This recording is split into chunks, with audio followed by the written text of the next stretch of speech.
Hey everyone, this is Manhwa. Today we are gonna watch late at night the next door senior locked in the secret room for a kiss.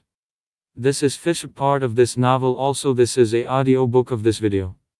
So without wasting more time, let us get started. Little girl, you've got quite the nerve following me like this. A man's deep, magnetic voice cut through the darkness, laced with irritation and a hint of amusement. The night enveloped the bustling city, leaving the campus eerily silent. I, a young university student in the prime of my youth, found myself wide awake. Through the window, I caught sight of my handsome, mature senior sneaking out late at night. His tall, slender figure looked mysterious and alluring under the dim lights, as if hiding some unspeakable secret. Overcome by burning curiosity, I quietly trailed after him.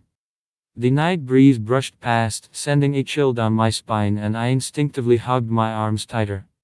Rows of streetlights cast long shadows along the deserted campus path, stretching his silhouette even further.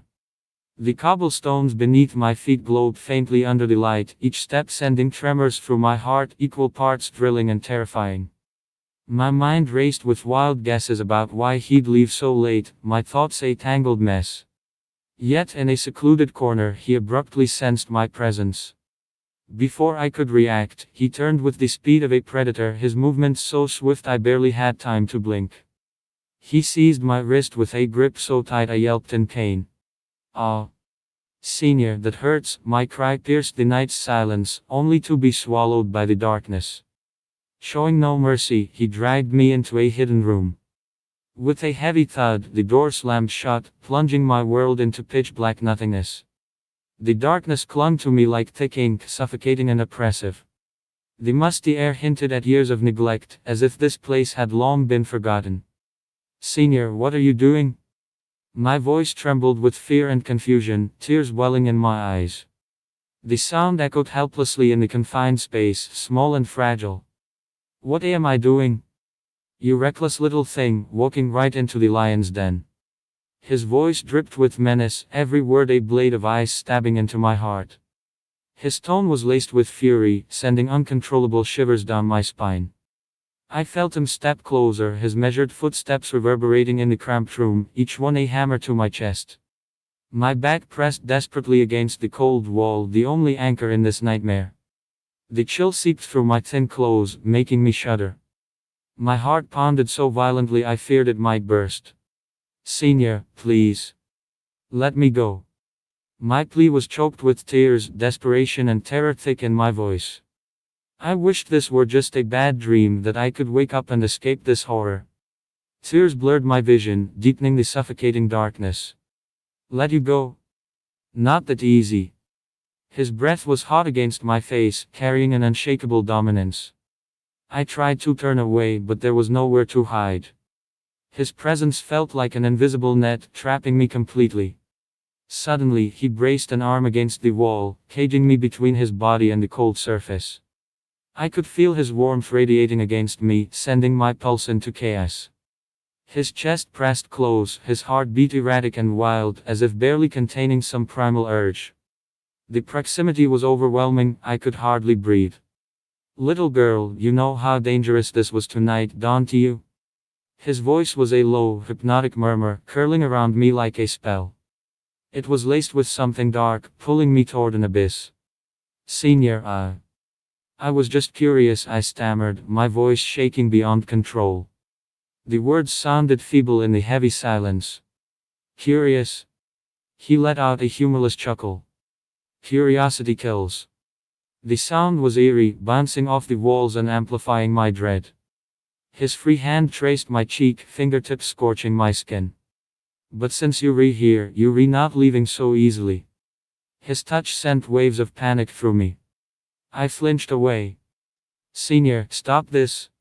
Fear and defiance bled into my voice. I twisted, but the space was too tight, there was no escape. Undeterred, his fingers trailed down to my neck. Such soft skin. Hard to resist. His voice was thick with hunger. "Senior, don't." My scream was sharp with terror, ringing hollow in the room. "Don't." He yanked me closer, lips grazing my ear. Too late for that.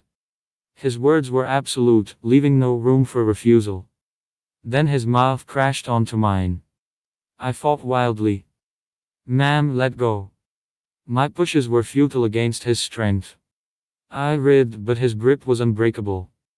Be good, he muttered between bruising kisses. When he finally released me, I gasped for air, as if surfacing from drowning. But relief never came, only dread and humiliation. Slumped against the wall, my body trembled uncontrollably, tears streaming. Senior, you will regret this, I spat, voice raw with fury and despair. Despite the fear, defiance hardened my words. Regret? A cold laugh. I don't know the meaning of it. His eyes held a deranged glint, as if sanity had long fled. This is a crime. I shouted, the words echoing uselessly. Crime? Madness flickered in his gaze. In this room, I make the rules. Hopeless, I shut my eyes. Why? Why would you do this? The kind senior I knew was gone, replaced by a monster. My voice was laced with deep confusion and pain, desperate for a reasonable explanation. He remained silent for a moment, as if lost in thought. From the moment I first saw you, I couldn't control myself, he said, his tone tinged with helplessness and inner turmoil. That's a lie. I shouted hoarsely, my voice breaking. This is just an excuse, your desires are driving you. I refused to believe his words. It was all too sudden for me. After all, someone as handsome as him, how could he do something like this? What kind of twisted preference was this? In this deep and silent chamber, the surrounding darkness seemed alive, pressing down on me wordlessly. Just then, an eerie sound came from nowhere, like a low sob or the roar of a beast, sending chills down my spine. Fear overwhelmed me instantly. Without thinking, I clutched tightly at Senior's sleeve, my body trembling uncontrollably. Senior, I'm so scared, my voice laced with unmistakable terror and helplessness.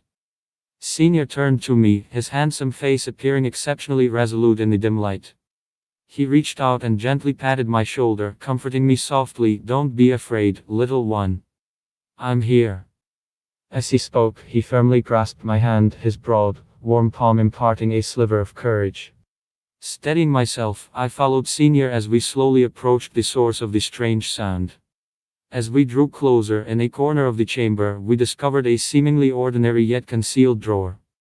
Senior carefully pulled it open, revealing a faded photograph lying quietly inside. The moment Senior's gaze fell upon the photo, his expression turned sorrowful.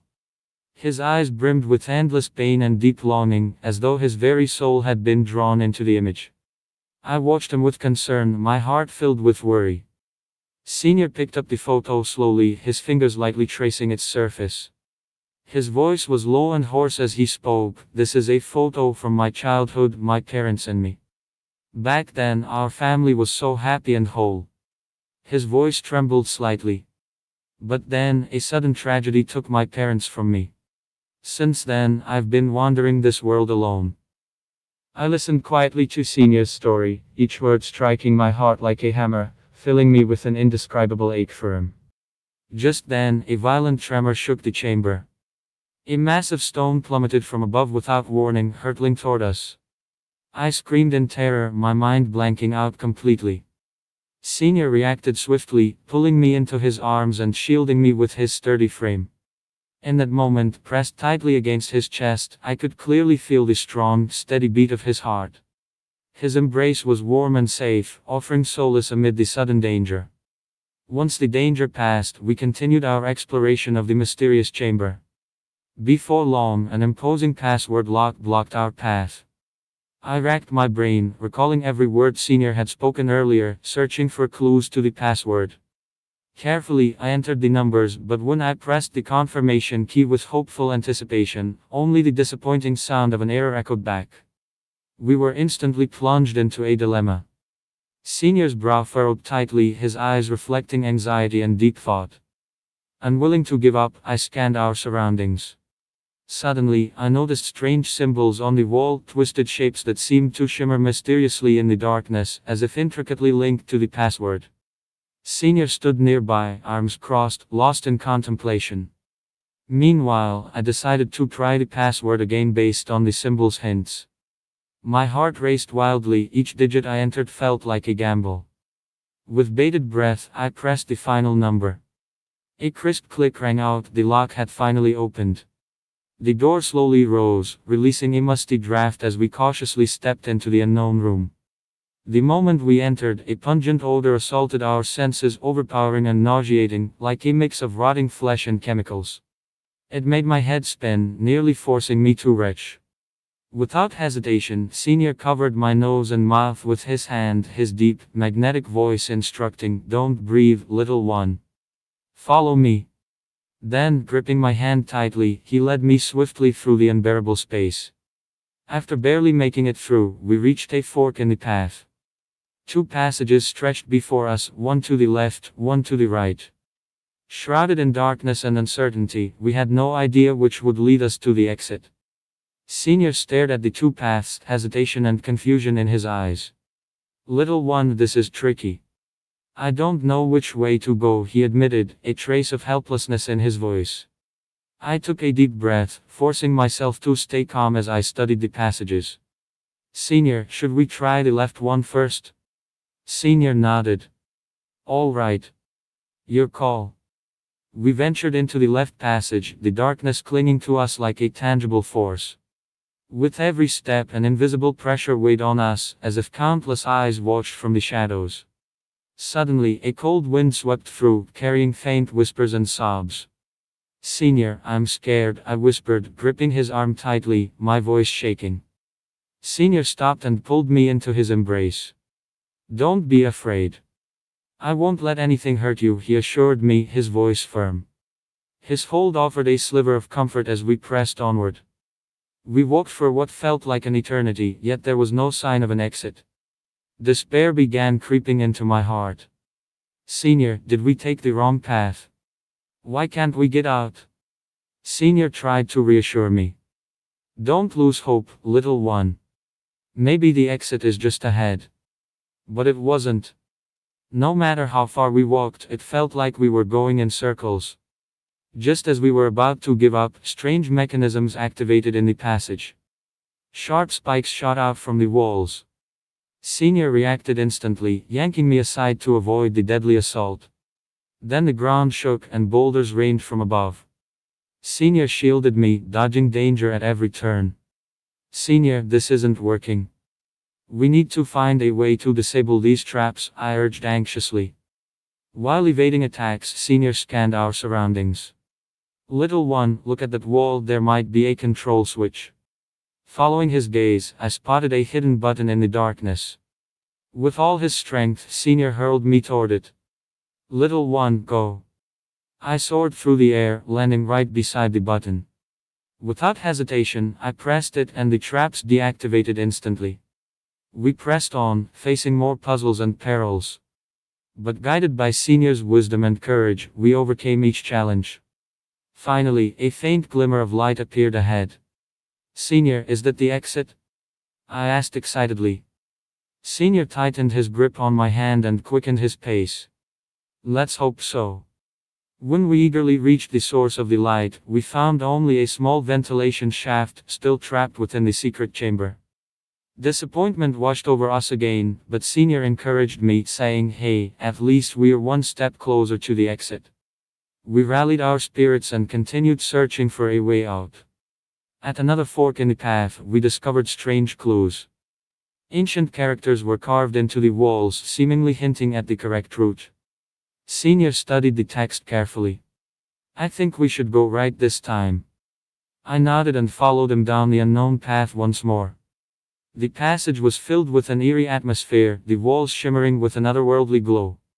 Suddenly, a massive stone door blocked our way. Senior stepped forward and pushed with all his might, but it didn't budge. "Come help me," he called. I rushed over and together we strained against the door. With our combined effort, it slowly began to move, groaning heavily as it did. Beyond it lay a vast chamber filled with precious treasures and mysterious artifacts. But we had no time to admire them, our only thought was finding the exit. Just then, a mysterious voice echoed through the room, "To leave this place, you must first pass the trial." As soon as the words faded, the floor began to rise, transforming into an enormous chessboard. The pieces moved on their own, forming an intricate puzzle. Senior furrowed his brow, deep in thought. "Don't you worry," he assured me. "I'll figure out this chess game." Senior stared at the chessboard, his gaze sharp and penetrating, as if he could see through every piece. "Wait and see. I'll crack this game." His tone was domineering, brimming with unshakable confidence. His eyes remained locked on the board, as though the entire world had narrowed down to this single match. I watched nervously from the side, my heart pounding in my throat. Senior's fingers moved swiftly across the pieces, beads of sweat forming on his forehead, glistening faintly in the dim light like proof of his intellect and determination. Time crawled by, the air thick with tension. I held my breath, not daring to blink as I fixed my eyes on the board, silently praying for Senior to solve the intricate puzzle. After a while, the corner of Senior's lips curled into a faint smile, like a ray of light piercing through darkness. "Got it?" His voice was laced with triumph. But before we could celebrate, a thick fog suddenly filled the room, engulfing us in an instant. The mist was so dense it felt tangible, obscuring everything beyond an arm's reach. "What the hell is this now?" Senior cursed, his voice sharp with irritation. I clutched his arm tightly, trembling with fear. "Senior, I am scared," I whimpered, my voice small and helpless in the suffocating haze. Senior pulled me close against his chest, his body warm and solid. "Don't be afraid. I am here," he said firmly.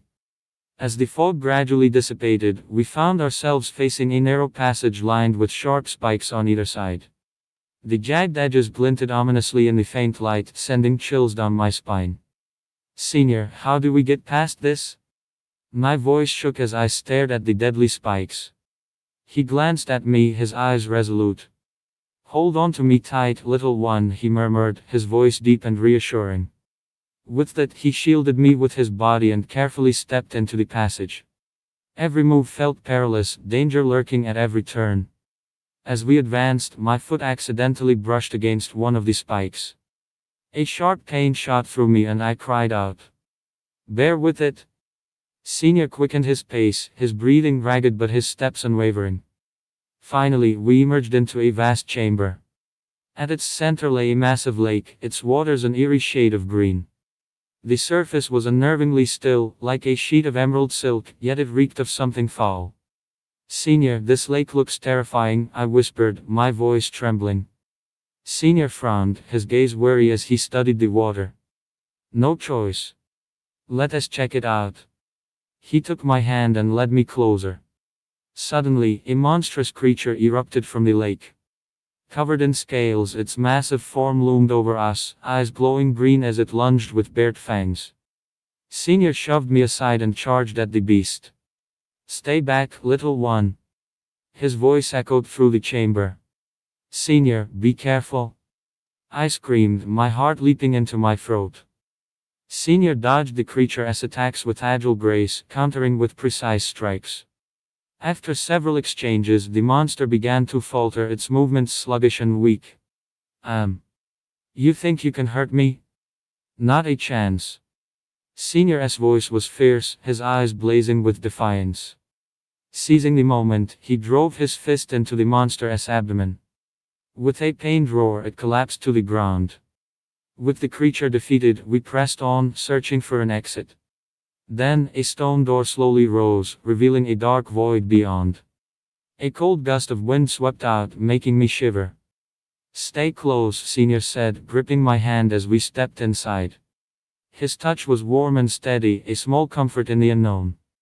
The moment we entered, torches flared to life along the walls, illuminating eerie carvings of humanoid figures.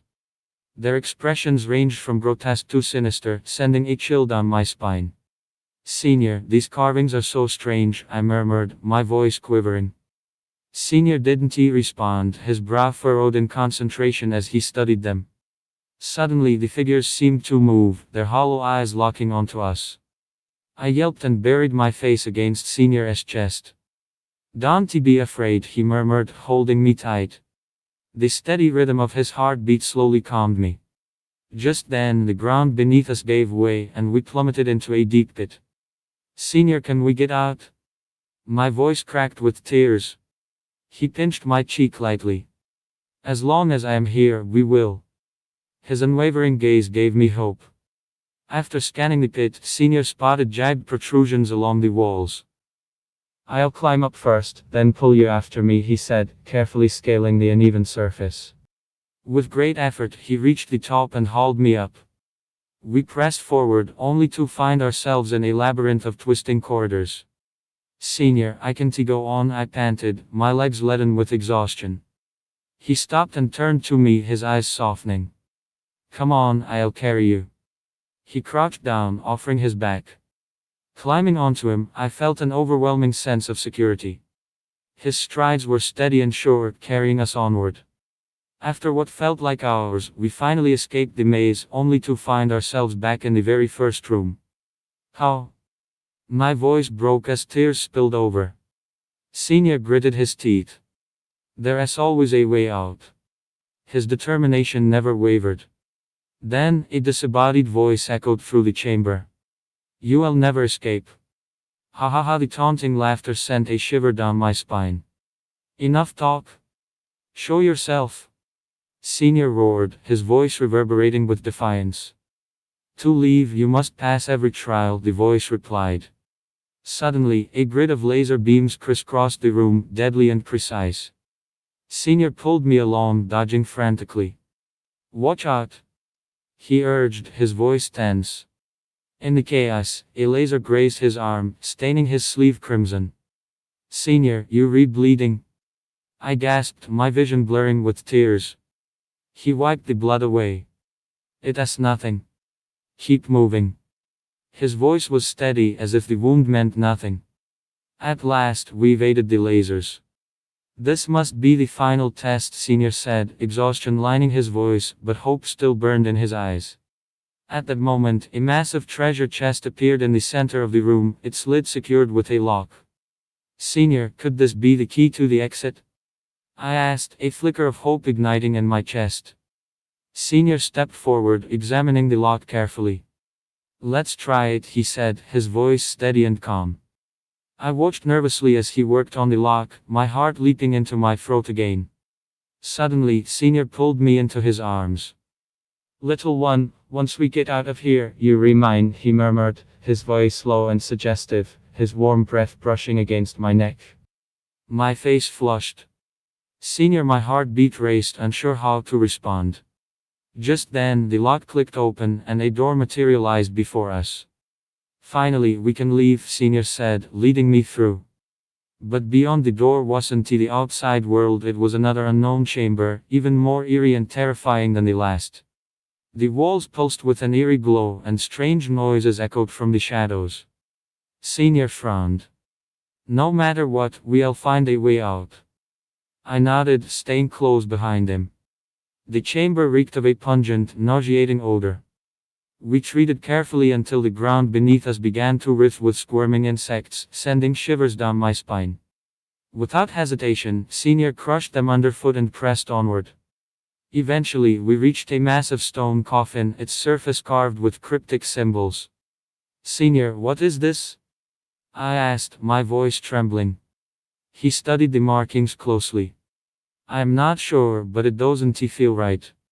At that moment, the coffin lid slowly creaked open, and a powerful force yanked us inside. When we were sucked into the stone coffin by that powerful force, everything spun before our eyes, and the surrounding darkness threatened to swallow us whole. After a moment, we landed heavily in an unfamiliar place. Instinctively, I clutched Senior's sleeve, my fear growing stronger. He gently patted my hand and reassured me, don't be afraid. It was a dim space, shrouded in a faint mist, with shadowy figures flickering in and out of sight. Senior remained alert, shielding me behind him as he scanned our surroundings. Suddenly, a dark figure brushed past us from behind, sending a chilling gust of wind. I couldn't help but gasp, and Senior spun around, but there was nothing there. What kind of place is this? He muttered under his breath. Just then, a door glowing with pink light appeared ahead. After a brief hesitation, Senior took my hand and led me toward it. As we approached, the door swung open on its own, releasing an intoxicating fragrance. Inside was an opulent room adorned with vibrant flowers, and at its center lay a massive round bed draped in soft silk. Senior's gaze grew hazy and my heartbeat quickened. He turned to me, his eyes burning with intensity. Slowly, he moved closer, his voice deep and magnetic as he murmured, "Little one, I feel like I've been waiting for this moment forever." My face flushed crimson and I stammered, "Senior, we're still in the middle of an ordeal." He smirked, a hint of dominance in his tone. "Who cares? Just let me hold you." With that, he pulled me into a tight embrace, his scorching warmth and steady heartbeat enveloping me. Suddenly, a shrill alarm blared through the room, and the flowers transformed into razor-sharp blades, hurtling toward us. Senior reacted instantly, yanking me out of harm's way. "Damn it, another trap!" he growled. We fled the room and continued groping through the darkness. Next, we entered a corridor lined with mirrors. Countless reflections of ourselves stared back, making it impossible to distinguish reality from illusion. Senior gripped my hand firmly. "Don't let go, little one." In the narrow passage, our bodies brushed against each other repeatedly, each touch sending strange flutters through my chest. Abruptly, the mirror images twisted, morphing into grotesque, screaming faces. I shrieked in terror and Senior pulled me close, murmuring, "I am here. You're safe." Then the mirrors shattered. Shards of glass flew at us like daggers.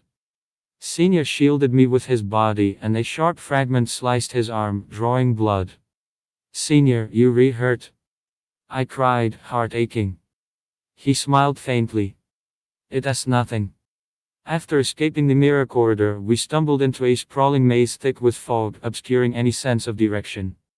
Holding my hand, Senior led the way cautiously, searching for an exit. At one point, I stepped on a hidden trap and plummeted downward. Senior lunged, seizing my wrist just in time. "Hold on tight, little one." His voice was strained with urgency. With great effort, he hauled me up. I collapsed into his arms, tears spilling over. "Don't cry," he soothed, rubbing my back. "We'll make it out." Suddenly, eerie music drifted through the maze, lulling us toward drowsiness. Senior clamped his hands over my ears. "Don't listen, it's a siren's song." Fighting exhaustion, we pressed on. Finally, we emerged from the maze, only to find ourselves at the edge of a cliff. Below yawned an abyss of darkness, and a frigid wind made me shiver. Senior frowned. "We'll have to find a way across." Scouting the area, he spotted a long vine.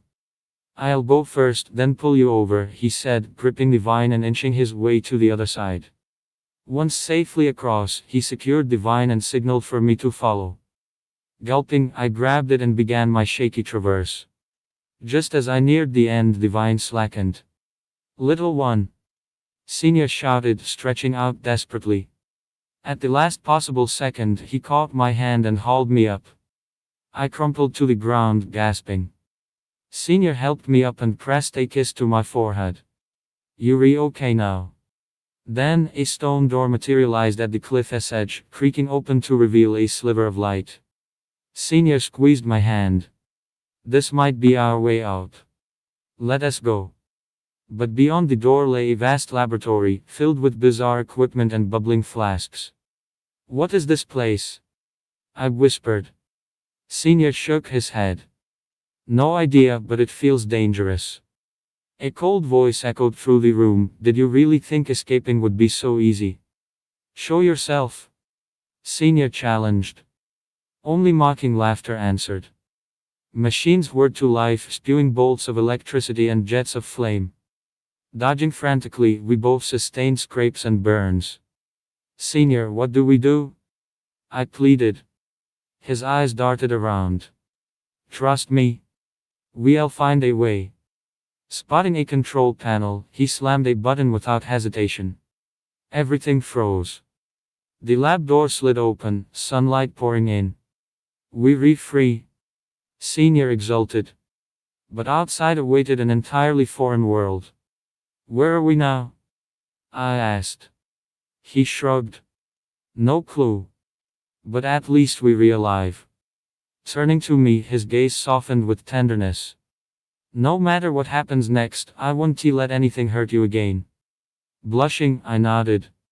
I believe you, Senior. Then, without warning, he pulled me into his arms and kissed me deeply. Senior's kiss was fiery and passionate, and I lost myself in this sudden happiness, forgetting all the fear and exhaustion I had just experienced. My heart raced wildly, as if nothing else in the world mattered anymore, only Senior's warm embrace and his tender kiss. However, this sweetness didn't last long. A fierce wind suddenly rose, so strong that we could barely keep our eyes open. The gale howled as if it wanted to tear us apart. When the wind finally subsided, we noticed the surroundings beginning to change eerily. The ground beneath our feet turned muddy, making every step a struggle. What is happening now? I asked Senior, my voice trembling with fear. Senior frowned, gripping my hand tighter. Don't be afraid, little one. No matter what happens, I'll be right here with you. His voice was firm and steady, offering me a sliver of comfort.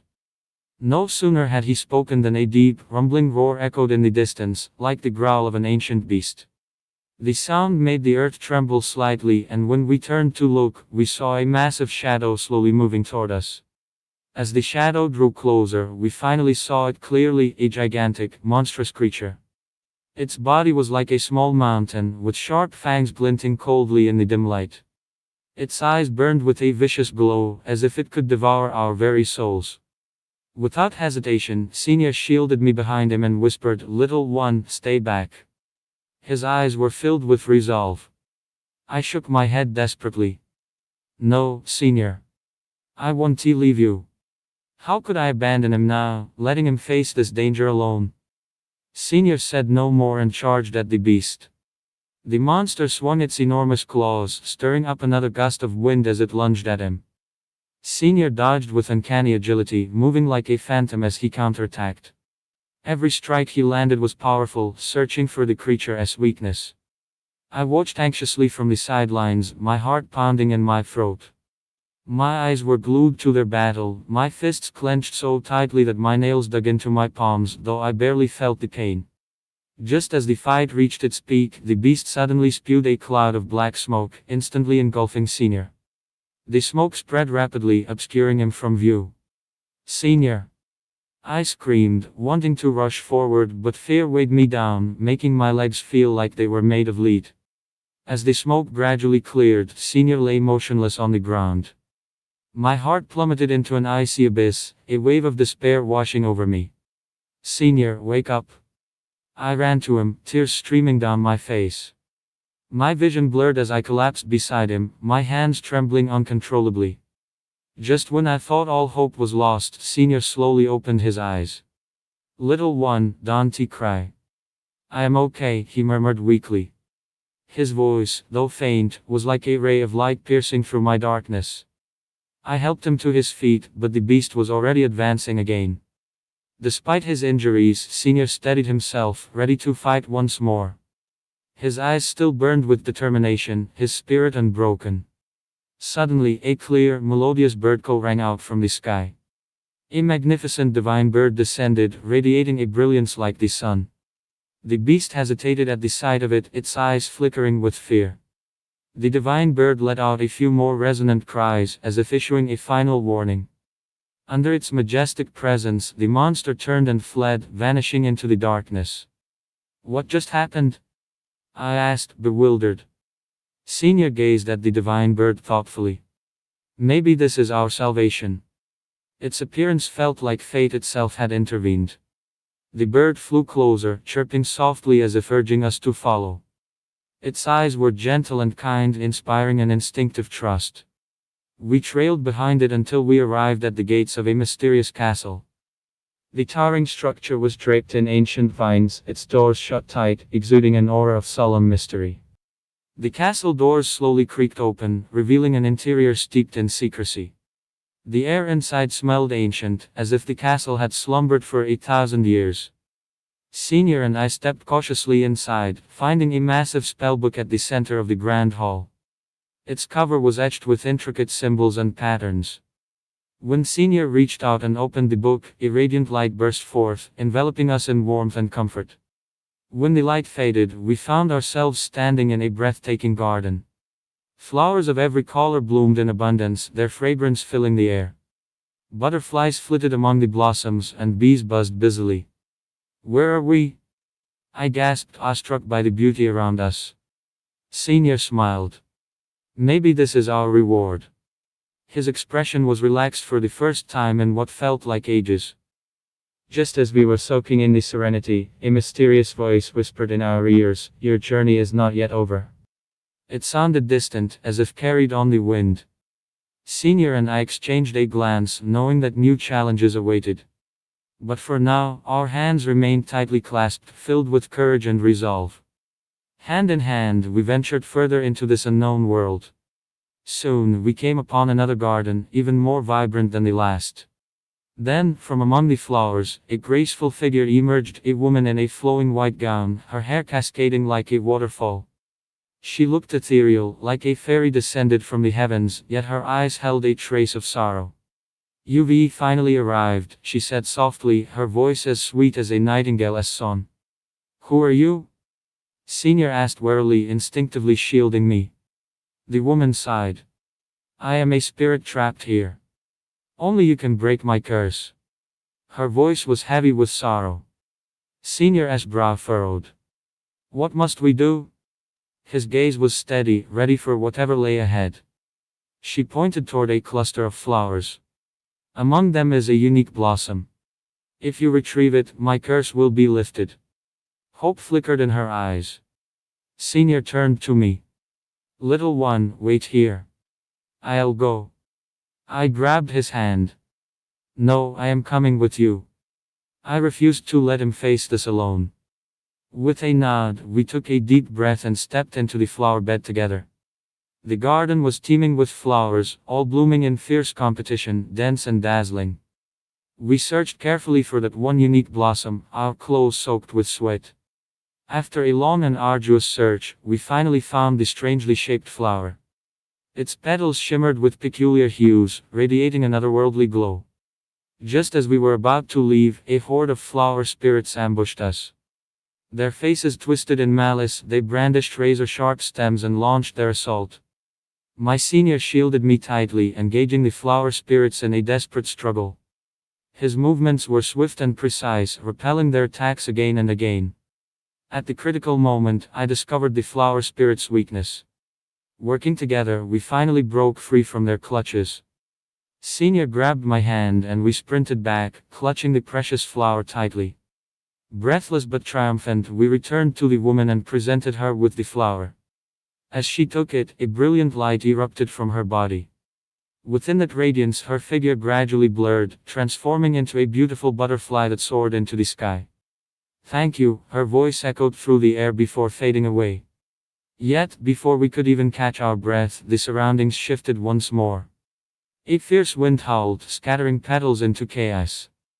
Darkness swallowed the garden whole, plunging us into yet another perilous ordeal. In the darkness, an intangible pressure bore down on us like a physical weight, an invisible mountain crushing us until we could barely breathe. The silence around us was deathly, as if the entire world had been swallowed by the abyss, sinking into eternal stillness. Only our heavy, ragged breaths echoed through the suffocating air, sounding like desperate whimpers. Senior gripped my hand tightly, trying to offer comfort, but I could feel his fingers trembling ever so slightly. Yet he held on as if my hand were the only lifeline he could cling to in this endless dark. "Senior, what should we do?" My voice trembled, laced with a sob, as fear coiled around my heart like a serpent, squeezing the air from my lungs. Senior took a deep breath, forcing his voice to sound steady. "Don't be afraid, little one. We'll figure it out together." Despite his firm tone, I could hear the faint quiver in his words, betraying his own unease. Just then, a chilling laugh echoed from the distance, a sound so sharp and ghastly it seemed to crawl from the deepest pits of hell, sending shivers down our spines. "Who is there?" Senior shouted, his voice reverberating through the darkness, unanswered. Only the bone-chilling laughter grew louder, mocking our helplessness. But no reply came. Instead, eerie green lights flickered to life around us, casting an unnatural glow on our surroundings. To our horror, we realized we were trapped in a vast, twisting maze. The green lights came from sinister runes etched into the walls, pulsing with an otherworldly glow, sometimes guiding, sometimes deceiving. Each symbol resembled a malevolent eye, watching our every move from the shadows, as if waiting to devour us whole. Senior and I moved forward cautiously, every step laced with tension. The ground beneath us was cold and damp, a creeping chill seeping through my shoes and into my bones, making me press closer to him. The maze was a labyrinth of confusion. After several turns, despair set in as we found ourselves back where we started. "This maze is toying with us," I muttered, my voice thick with frustration. Tears welled in my eyes, threatening to spill. Senior furrowed his brow, deep in thought, before his eyes suddenly lit up. "Look at the pattern of these runes, there is a logic to them." A spark of hope colored his words, like catching a glimpse of light in the dark. We studied the glowing symbols intently, our eyes straining as we searched for hidden clues. Minutes dragged by, our vision blurring from exhaustion, but neither of us dared to look away. After what felt like an eternity, Senior finally pieced together a path.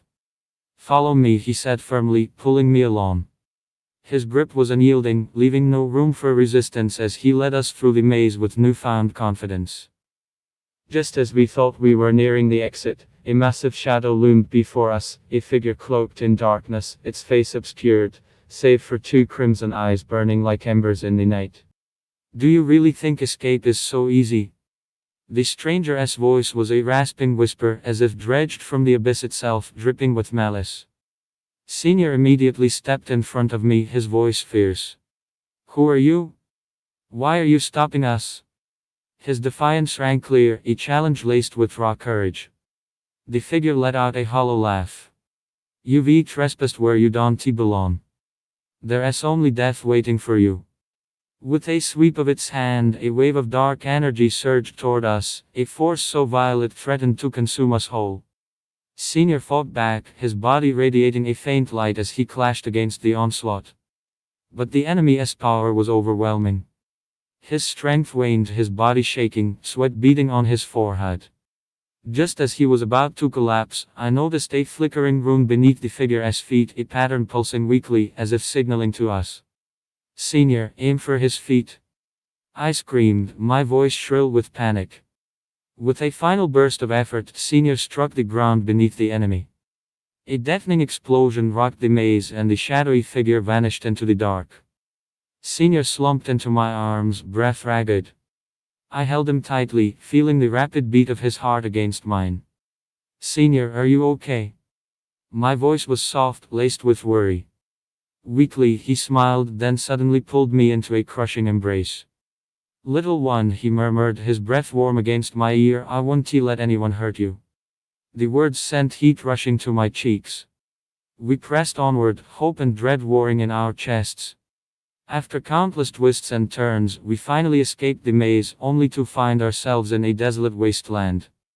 A barren desert stretched before us, sand whipping through the air in a furious storm, obscuring the horizon. The wind howled, stinging our skin with every grain it hurled at us.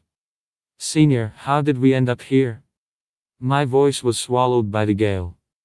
Senior's gaze hardened as he surveyed the endless dunes. "No matter what, we won't give up." Then, without warning, he pulled me against his chest, shielding me from the storm. We trudged forward, each step sinking deep into the shifting sands, as if the desert itself sought to drag us under. Hours or maybe days passed. Our water and supplies dwindled. My lips cracked, my throat parched, my body heavy with exhaustion. Noticing my suffering, Senior leaned in suddenly, pressing his lips to mine in a fleeting kiss, as if trying to share what little moisture he had left.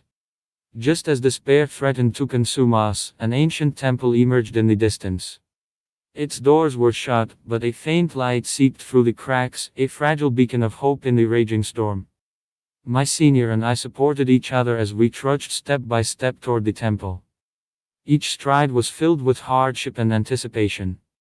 As we approached the temple gates, they slowly creaked open, and a mysterious force instantly pulled us inside. The temple gate was tightly shut, its surface carved with mysterious runes that exuded an aura of danger and mystique, as if warning us to stay away. Senior hesitated for a moment, a flicker of resolve flashing in his eyes, before reaching out to push the door open. The creak of the hinges pierced the silence, and the musty air inside, dimly lit, made it hard to discern the surroundings. We stepped in cautiously, every movement laced with vigilance. At the center stood a towering statue of a deity, its features indistinct yet radiating an oppressive presence, as though silently judging us, unwelcome intruders. Its icy gaze sent chills down my spine. Suddenly the statue's eyes glowed with an eerie light, and a voice echoed in our minds, "Why have you trespassed here?" The words were cold and commanding, like a winter gale, tightening my chest and stealing my breath. Senior steadied himself, taking a deep breath before replying, "We mean no offense. We're only searching for a way out." Though his voice was calm, I could hear the tension beneath. The statue let out a mocking laugh. "A way out? There is none here, only endless trials." As the words faded, flames erupted around us, engulfing the temple in a searing inferno that threatened to consume us whole. "Senior." I trembled as I pressed closer to him, my body shaking like a leaf in a storm. "Don't be afraid. We'll find a way," he reassured me, pulling me tightly into his embrace. I could feel his heartbeat, as frantic as my own. In his arms, I found the only warmth that momentarily dulled the terror around us. Just as despair threatened to overtake us, Senior spotted an ancient, weathered book at the statue's base. He snatched it up, flipping through the pages with intense focus, his brow furrowed. Gradually, a glimmer of hope lit his expression. "I think I've found a way to break this," he said, his eyes alight like stars in the darkness, rekindling my hope. According to the book, we needed to locate 4 mystical artifacts and place them at the temple's 4 corners to extinguish the flames. And so, our frantic search began. Along the way, we faced traps and obstacles, deadly mechanisms that shot arrows from the shadows, with Senior shielding me every time, taking the brunt of the danger. There were also illusory mazes that left us disoriented and exhausted. Each time I teetered on the edge of despair, Senior would squeeze my hand and whisper, "Trust me. We'll make it out." His voice, echoing through the labyrinth, gave me the strength to press on. Through his wisdom and our unspoken bond, we eventually found 3 of the artifacts. But the 4th remained elusive. Time slipped away as the flames grew fiercer, the heat sapping our strength, leaving us drenched in sweat and on the verge of collapse. Just as hope seemed lost, I glanced up and spotted a glimmer atop a beam. Senior followed my gaze, determination hardening his expression. "Wait here," he told me before climbing, each movement a struggle, his clothes soaked with effort. Yet he never gave up, and finally, he retrieved the 4th artifact. We placed them swiftly in their designated spots, and the flames gradually died down. Relief washed over us as we collapsed to the ground, locking eyes in shared gratitude for our survival. But our respite was short-lived. A deep, guttural growl echoed from the temple's depths, and a monstrous shadow emerged, a terrifying beast unlike anything we'd ever seen. Its massive frame shook the ground with every step, like an approaching earthquake. Senior, I clutched his hand, fear surging anew. He stood, shielding me. "Stay behind me," he said firmly, his voice steadying me. The beast lunged, jaws agape. Senior dodged with me in tow, searching for an opening. In a desperate maneuver, he stumbled, but I yanked him up. "Together!" I cried. Then, Senior spotted its weakness. Hand in hand, we charged, striking the fatal blow in perfect sync. The beast collapsed with a thunderous crash, kicking up dust. Gasping for air, we sank to the ground once more. Turning to me, Senior's eyes softened with emotion. "I couldn't have done this without you." Tears welled as I smiled. "Senior, let us never be apart." He pressed a gentle kiss to my forehead. "Never," he murmured, the promise unwavering. After catching our breath, we helped each other up. Senior scanned our surroundings. We need to leave. Now. I nodded, staying close. Outside the wind had eased, but darkness still loomed. Senior gripped my hand tightly. No matter what lies ahead, I won't let anything hurt you. My heart swelled with trust. I believe in you. Then the mysterious force seized us again, pulling us into another dim hole shrouded in eerie mist. Senior held me close, scanning the haze. A voice, deep and foreboding, boomed, "Why have you come?" I shuddered, burrowing deeper into his arms. But Senior only tightened his embrace, shouting back, "We mean no harm." We re-lost in the dark. A sinister chuckle rang out as a gaunt figure materialized, an old man with eyes gleaming with cryptic malice. "Since you're here," he hissed, "you won't leave so easily." Senior stepped forward, shielding me. "Try to stop us," he challenged, his stance unyielding. That mysterious force sucked us into a dimly lit hall.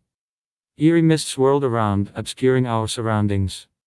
Senior held me tightly by the shoulders, his gaze sharp and alert. Suddenly, a deep, commanding voice echoed through the hall, "Why have you trespassed here?" I trembled in fear, pressing myself deeper into Senior's embrace. He only held me tighter and responded firmly, "We mean no harm. We merely lost our way in the darkness." A chilling laugh followed, and a figure gradually emerged from the mist, an elderly man with a gaunt face and eyes gleaming with an unfathomable light. "Since you've come, don't expect to leave so easily," the old man threatened. Unshaken, Senior retorted, "If you dare stand in our way, don't blame me for what happens next." With that, he shielded me behind him, his stance domineering. The old man sneered and flicked his sleeve, unleashing a powerful force toward us. Senior instantly stepped forward to counter it. I watched anxiously, my heart in my throat. Just as Senior began to falter, an inexplicable surge of courage rushed through me. I dashed forward and wrapped my arms around him, crying out, "Don't hurt him." Senior turned to me, his eyes filled with surprise and warmth. He grasped my hand firmly and said, "Don't worry, little one. I won't let anyone harm you." Seeing our determination, the old man hesitated and withdrew his power. "Fine. Perhaps this is fate's design." Then, a strange sound echoed from the depths of the hall, as if summoning us. Without hesitation, Senior took my hand and led me toward it. We passed through a shadowy corridor and entered another chamber. When Senior reached for an ancient tome on the altar, an invisible force repelled him. "Only those who share true love may open it," a voice whispered in our ears. Senior looked at me, his gaze brimming with tenderness and resolve. Suddenly, he pulled me into his arms and captured my lips in a fierce kiss. Startled at first, I soon melted into the passion of it. When we parted, Senior reached for the tome again. This time, the force did not stop him. Inside, we found instructions on how to leave. Following the guidance, we arrived at the temple's rear courtyard, where an old stone well stood. Peering inside, Senior saw a strange glow emanating from its depths. "Little one, let me check it first," he said, preparing to jump. "No, Senior. I am going with you," I insisted, clutching his sleeve. With a helpless chuckle, he swept me into his arms and leaped into the well.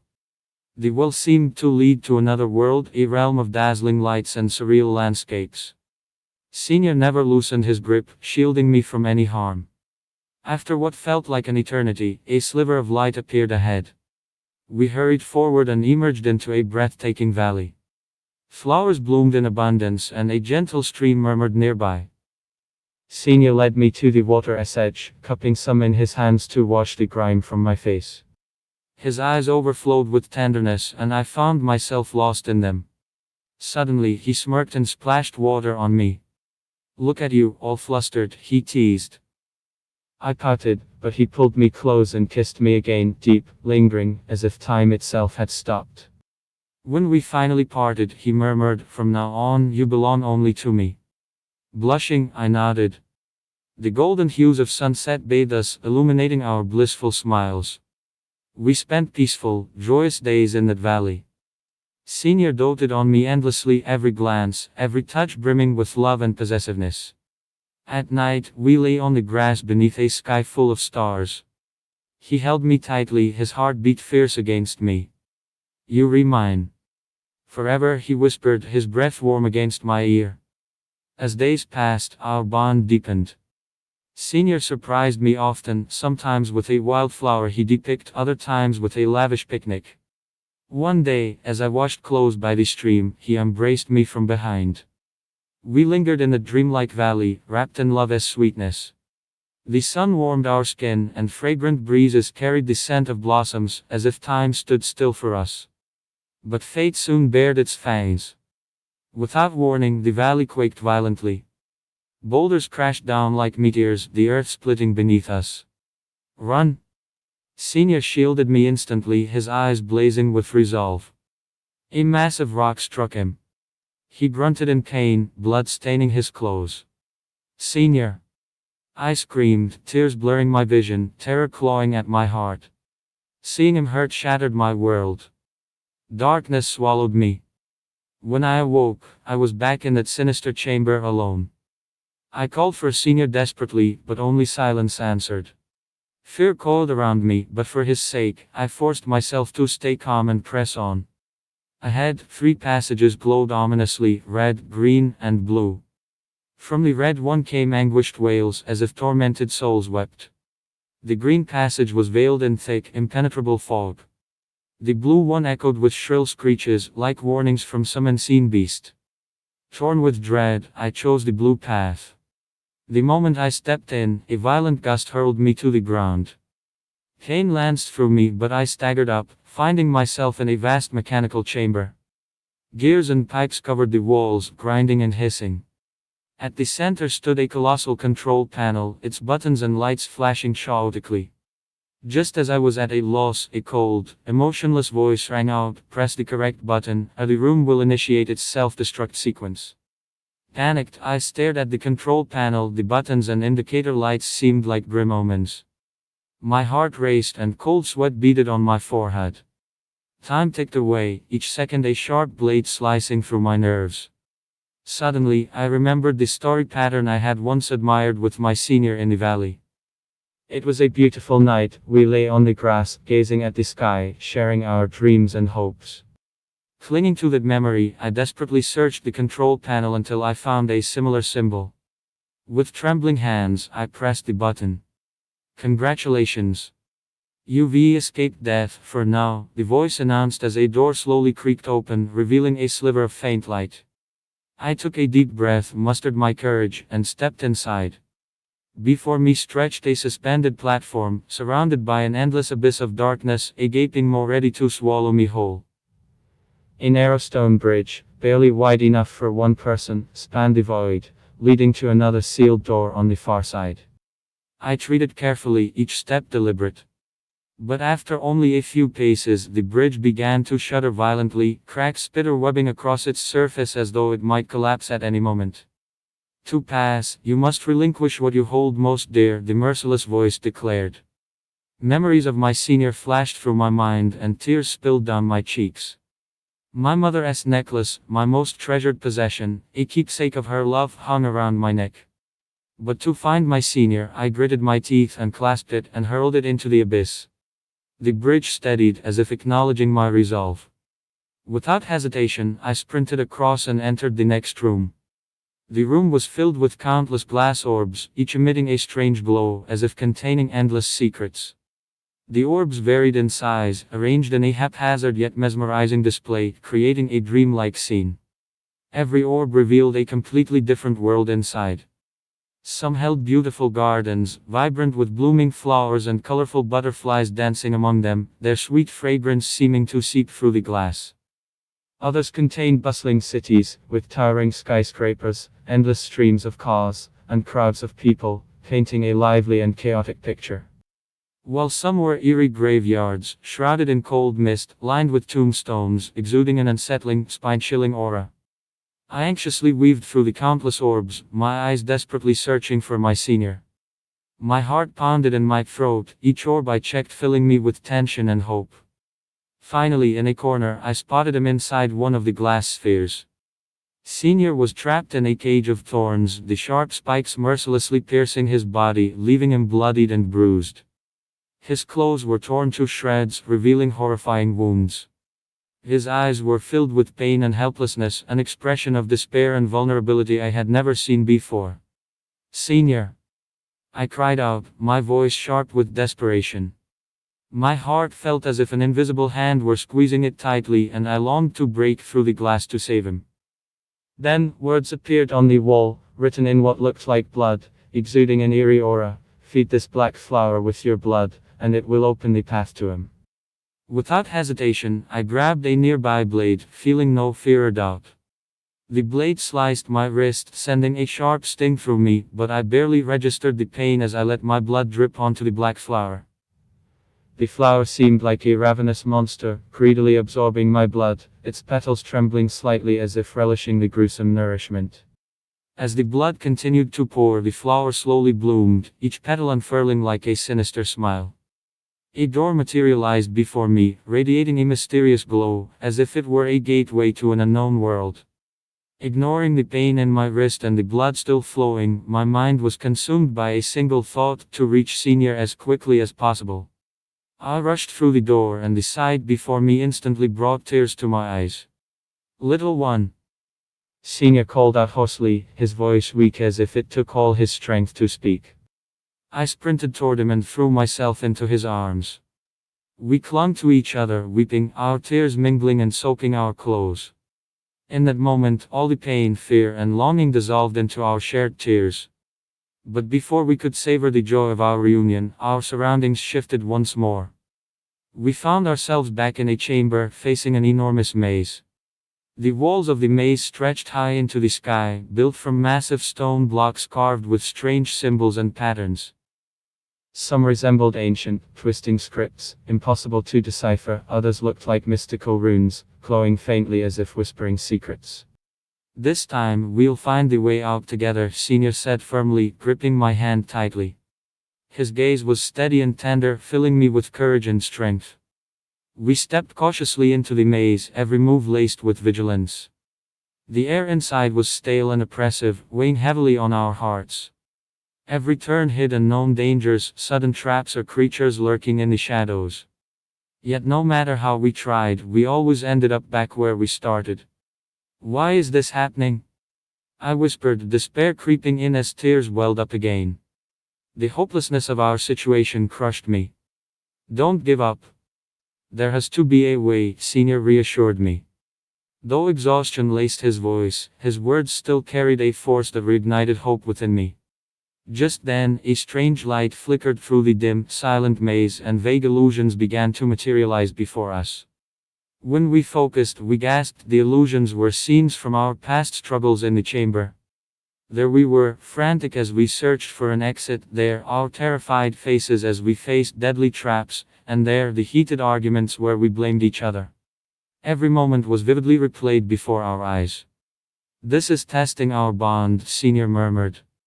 We watched the illusions quietly, reminiscing about every shared hardship. Those arguments had been mere bumps in our journey, helping us understand each other better and realize how much we meant to one another. In the face of adversity, we had learned to cherish each other and the love we fought so hard to keep.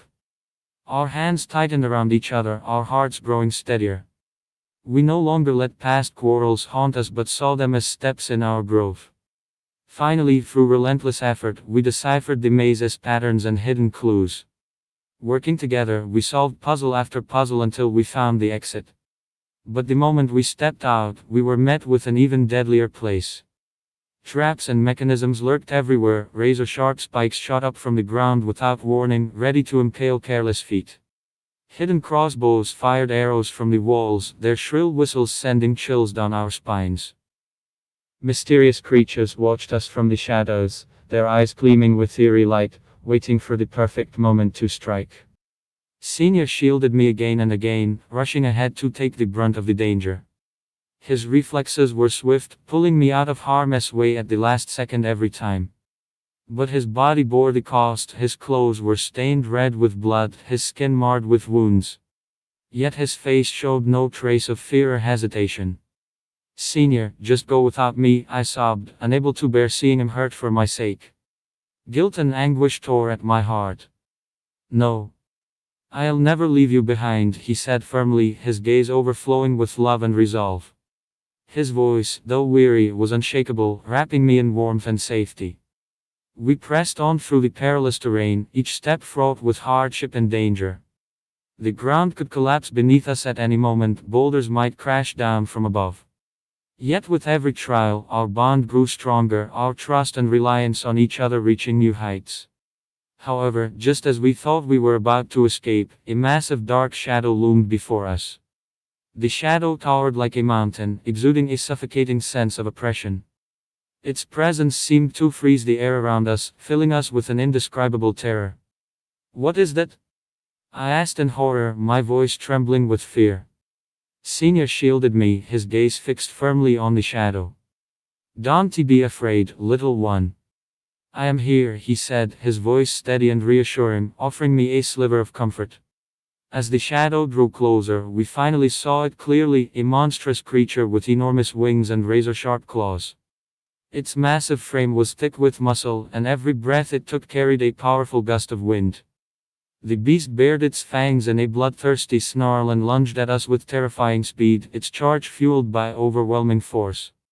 Without hesitation, Senior stepped forward and engaged the monster in a desperate, life-and-death struggle. Senior engaged in a fierce battle with the monster. Every swing of his fist carried an air of determination, his eyes filled with unwavering courage. But the monster was far too powerful, its massive body loomed like a small mountain, and each of its attacks carried overwhelming force. Gradually, Senior was pushed to the brink. "Run now!" Senior shouted, his voice hoarse from exertion yet brimming with unyielding resolve.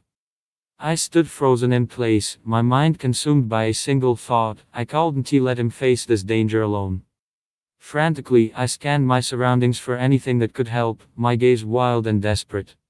Then, in a dim corner, I spotted a strange stone glowing with an eerie light, its surface etched with mysterious symbols. The moment my fingers brushed against it, a surge of immense power flooded my body. Vague, fragmented images flashed through my mind, like ancient memories awakening. My instinct screamed that this stone was the key to defeating the monster. Gritting my teeth, I mustered all my strength and hurled the stone at the creature. A miracle unfolded. The instant the monster was touched by the stone's glow, its movements froze, as if paralyzed. Seizing the opportunity, Senior unleashed a furious assault, his fists raining down like a storm, leaving visible wounds on the beast.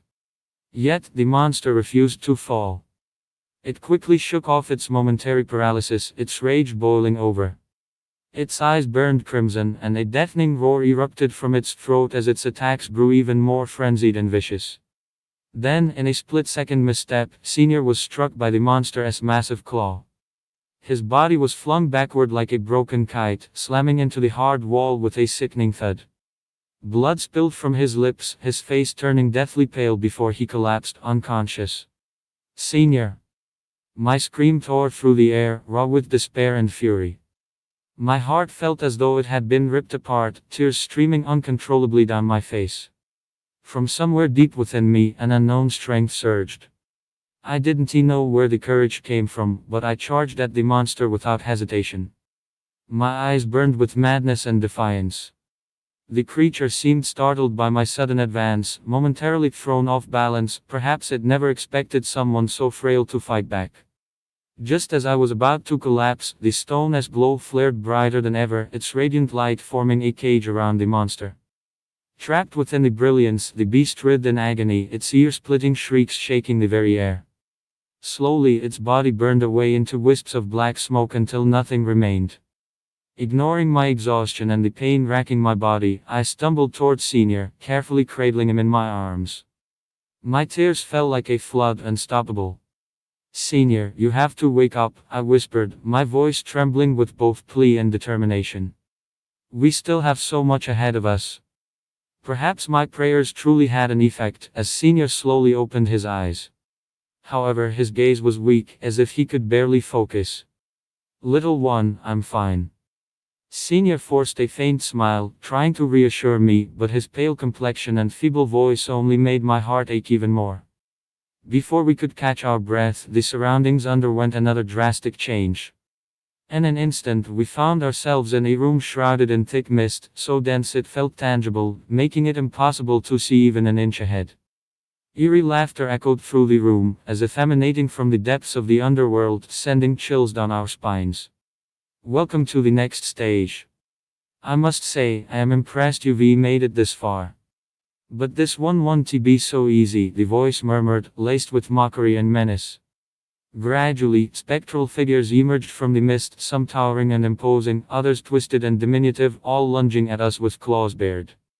Senior and I quickly pressed our backs together, standing close, bracing ourselves against the sudden onslaught. As the fierce battle raged on, I began to realize that these figures seemed to be manifestations of our deepest fears. My fear was losing Senior.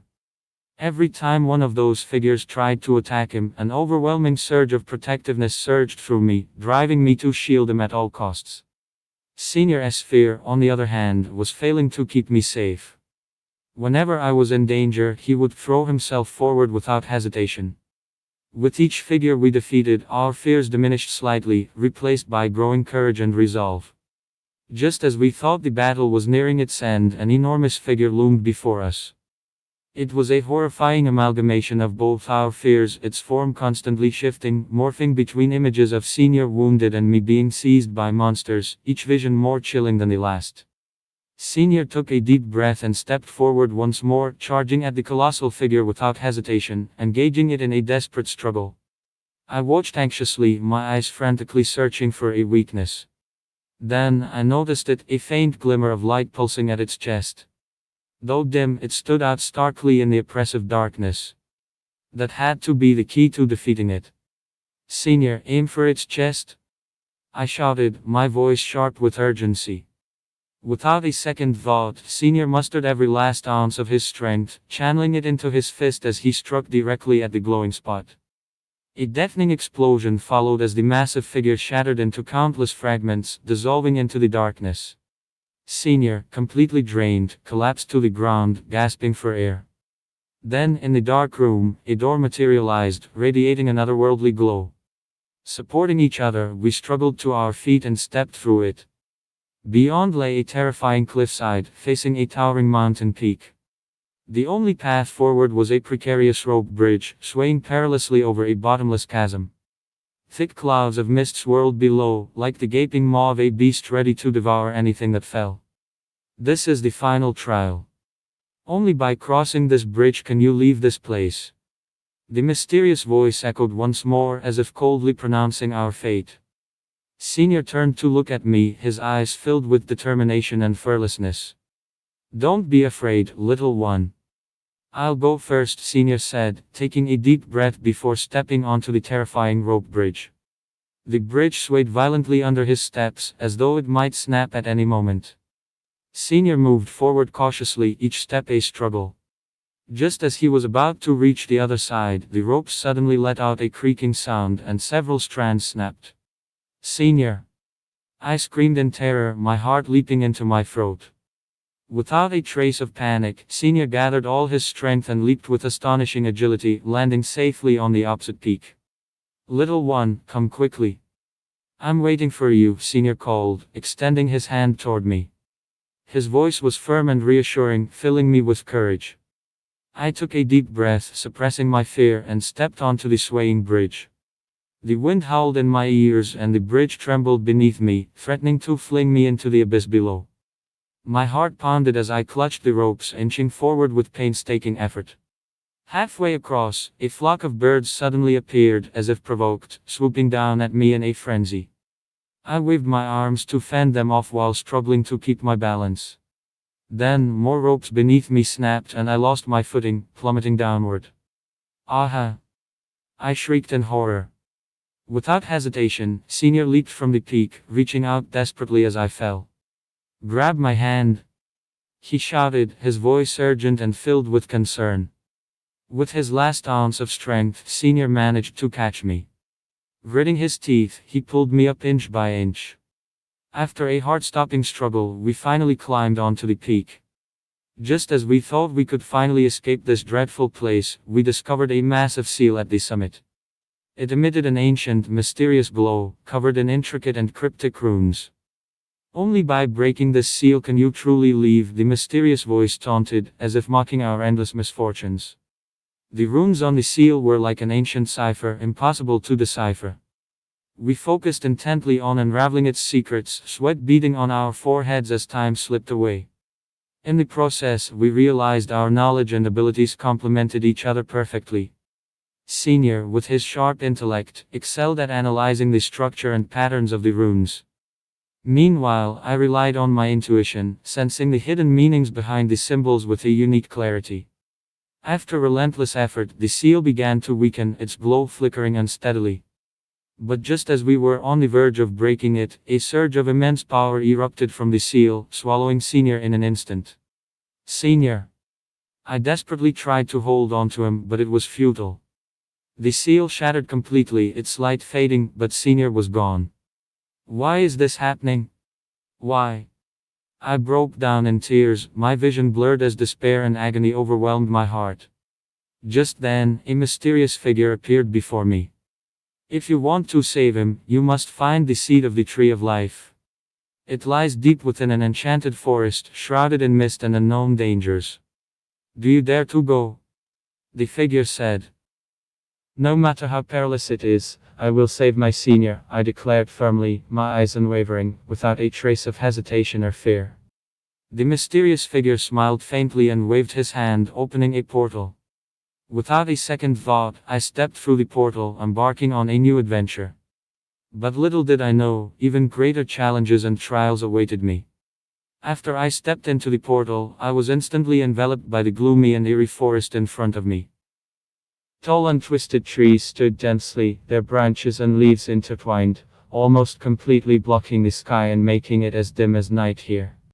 The air was filled with a nauseating putrid smell. There was a thick layer of fallen leaves and dead branches on the ground, and every step I took would make a dull creaking sound, as if telling the unsightness and mystery of this forest. I was extremely nervous and carefully inched forward. From time to time, all kinds of strange sounds came to my ears. There was the crisp sound of branches breaking, the rustling sound of fallen leaves being blown up by the wind, and what seemed to be the heavy breathing of some kind of creature. It was as if countless pairs of eyes were peering at my every move in the darkness. My heart rate accelerated rapidly and my breathing became rapid. Every step was filled with fear and vigilance. As I walked, I came to the edge of a cliff. The cliff was bottomless, and thick fog filled the area below. The fog seemed to be alive, constantly churning and surging, which was really intimidating. Just as I frowned, thinking about how to get around it, a sudden and violent gust of wind came out of nowhere. The wind howled like a ferocious beast roaring, blowing me so unsteady that I almost couldn't stand. I desperately tried to steady myself, grabbing tightly onto the trunk of a nearby tree with both hands. However, the wind was mixed with countless sharp leaves that flew towards me like blades. The edges of those leaves were as sharp as knives, making a shrill sound as they cut through the air. I quickly covered my face with my arms, but my arms were still scratched by the leaves. Streaks of wounds appeared instantly and blood flowed freely. The pain made me couldn't help but gasp. After the gust of wind finally stopped, I was about to continue moving forward when I heard the weak call of the senior from below the cliff. Girl, save me. The voice seemed to come from a distant abyss, full of endless pain and despair. My heart tightened instantly, as if being tightly grasped by an invisible big hand. Looking at the bottomless cliff, my heart was filled with worry and fear. The unknown abyss seemed like a huge maw, ready to swallow me at any time. But thinking about the possible danger the senior might be in down there, I didn't care about anything else and started frantically looking for a way down. At the edge of the cliff, I anxiously looked around, and finally my eyes landed on some vines hanging from the cliff wall. Those vines varied in thickness. Some looked extremely fragile, while others were relatively thick. I gritted my teeth and decided to take a risk. I carefully approached the vines and gently pulled one that looked relatively sturdy. The vine swayed slightly under my pull, seemingly able to bear my weight. I took a deep breath, tightly grasped the vine with both hands, and carefully extended my feet towards the cliff wall, looking for a place to step on. However, the vine was not as firm as I thought. During my descent, small vines kept breaking from time to time. Each break was accompanied by a scream from me, and my heart also rose to my throat. I felt like a kite fluttering in the strong wind, on the verge of falling at any moment. After I had slid down a certain distance, suddenly the main vine I was holding onto made a creaking sound. My heart sank sharply. Before I could react, the vine completely broke. I fell rapidly, and all I could hear in my ears was the whistling wind and my own panicked screams. Despair instantly occupied my heart. I closed my eyes tightly, waiting for the fatal impact. Fortunately, at the moment when I was about to hit the ground, I found a protruding rock platform. I tried my best to adjust my body posture and finally landed on the platform. I lay on the platform gasping for breath. My clothes were soaked with sweat, and the places on my arms scratched by the vines were still oozing blood. But I didn't have time to rest and continued to look for a way down. Finally, I found a relatively safe slope. Along the slope, I carefully made my way to the bottom of the cliff.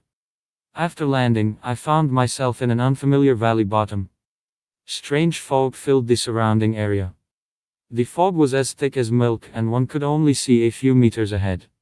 Vaguely, some huge strange rocks could be seen. They were of various shapes. Some were like ferocious monsters, and some were like fallen giants, looming in the fog, adding an even more terrifying atmosphere. I shouted the senior's name while groping forward. The voice sounded so weak and helpless in the fog. The ground under my feet was wet and muddy, and every step would leave deep footprints. Suddenly, the ground under my feet began to tremble. At first, it was just a slight vibration, and then it became more and more intense. Then a huge monster emerged from the ground. This monster was extremely large, like a small hill. Its skin was rough and hard, covered with raised bumps and hideous patterns. Its sharp claws scratched the ground, leaving deep marks. Its sharp teeth were like sharp daggers, glinting with a cold light. Its eyes were like burning fireballs, shining with a fierce light. It opened its huge mouth and spat out a pungent hot air, then pounced on me. It was so fast that I hardly had time to react. I quickly dodged to the side, narrowly avoiding its attack. The monster's claws swiped past my body, bringing up a gust of wind. The monster was even more angry after missing its first attack. It turned around and pounced on me again. I rolled on the ground to avoid it. The muddy water on the ground splashed all over me, making me look extremely disheveled. During the fight with the monster, I noticed that its left side seemed to be a bit slow in movement. Every time it attacked, the movement on the left side would be half a beat slower. I secretly guessed in my heart that this might be its weakness.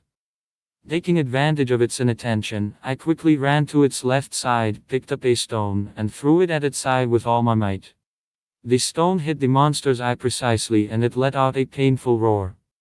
The monster, in pain, attacked me even more frantically. It waved its huge claws and attacked me again and again. I dodged left and right under its attacks, looking for a chance to fight back. I took the opportunity to climb onto a tall rock to temporarily avoid its attacks. The monster kept ramming into the rock below, trying to knock me off. Every ram made the rock tremble slightly, as if it was about to collapse at any moment. Just when I felt exhausted, the monster suddenly stopped attacking and turned to run in one direction. I looked in the direction it ran and saw that the senior was trapped in a huge cage, and the monster was charging towards the cage. Senior! I was extremely anxious and ran towards the cage regardless of everything. My feet ran on the muddy ground, splashing up patches of muddy water. There was only one thought in my mind, which was to reach the senior's side before the monster did. Just as the monster was about to reach the cage, I finally arrived. I picked up a thick branch from the ground and rushed towards the monster without hesitation. The monster was enraged by me. It turned around, opened its huge bloody mouth, and pounced on me again. I dodged to the side and stabbed the branch in my hand fiercely at its abdomen. However, the monster reacted extremely quickly and swatted the branch away with one paw. I quickly rolled to one side to avoid its subsequent attack. The monster chased after me closely. While dodging, I kept looking for its weakness. At this time, the monster leaped high, attempting to knock me down. I seized the opportunity. At the moment it was falling, I slid under it and gave its left leg a hard kick. The monster staggered when it landed, and the weakness on its left side became even more obvious. I took the opportunity to pick up a sharp stone and threw it at its left eye again. The monster roared in pain and waved its claws wildly. I nimbly dodged while looking for a new opportunity to attack. I circled around to the back of the monster, jumped up, and hugged its neck, trying my best to strangle it. The monster struggled desperately, trying to shake me off. In the fierce fight, I was almost exhausted, but the belief in my heart made me persevere. Finally, I found a weak spot on the monster's back and punched it desperately.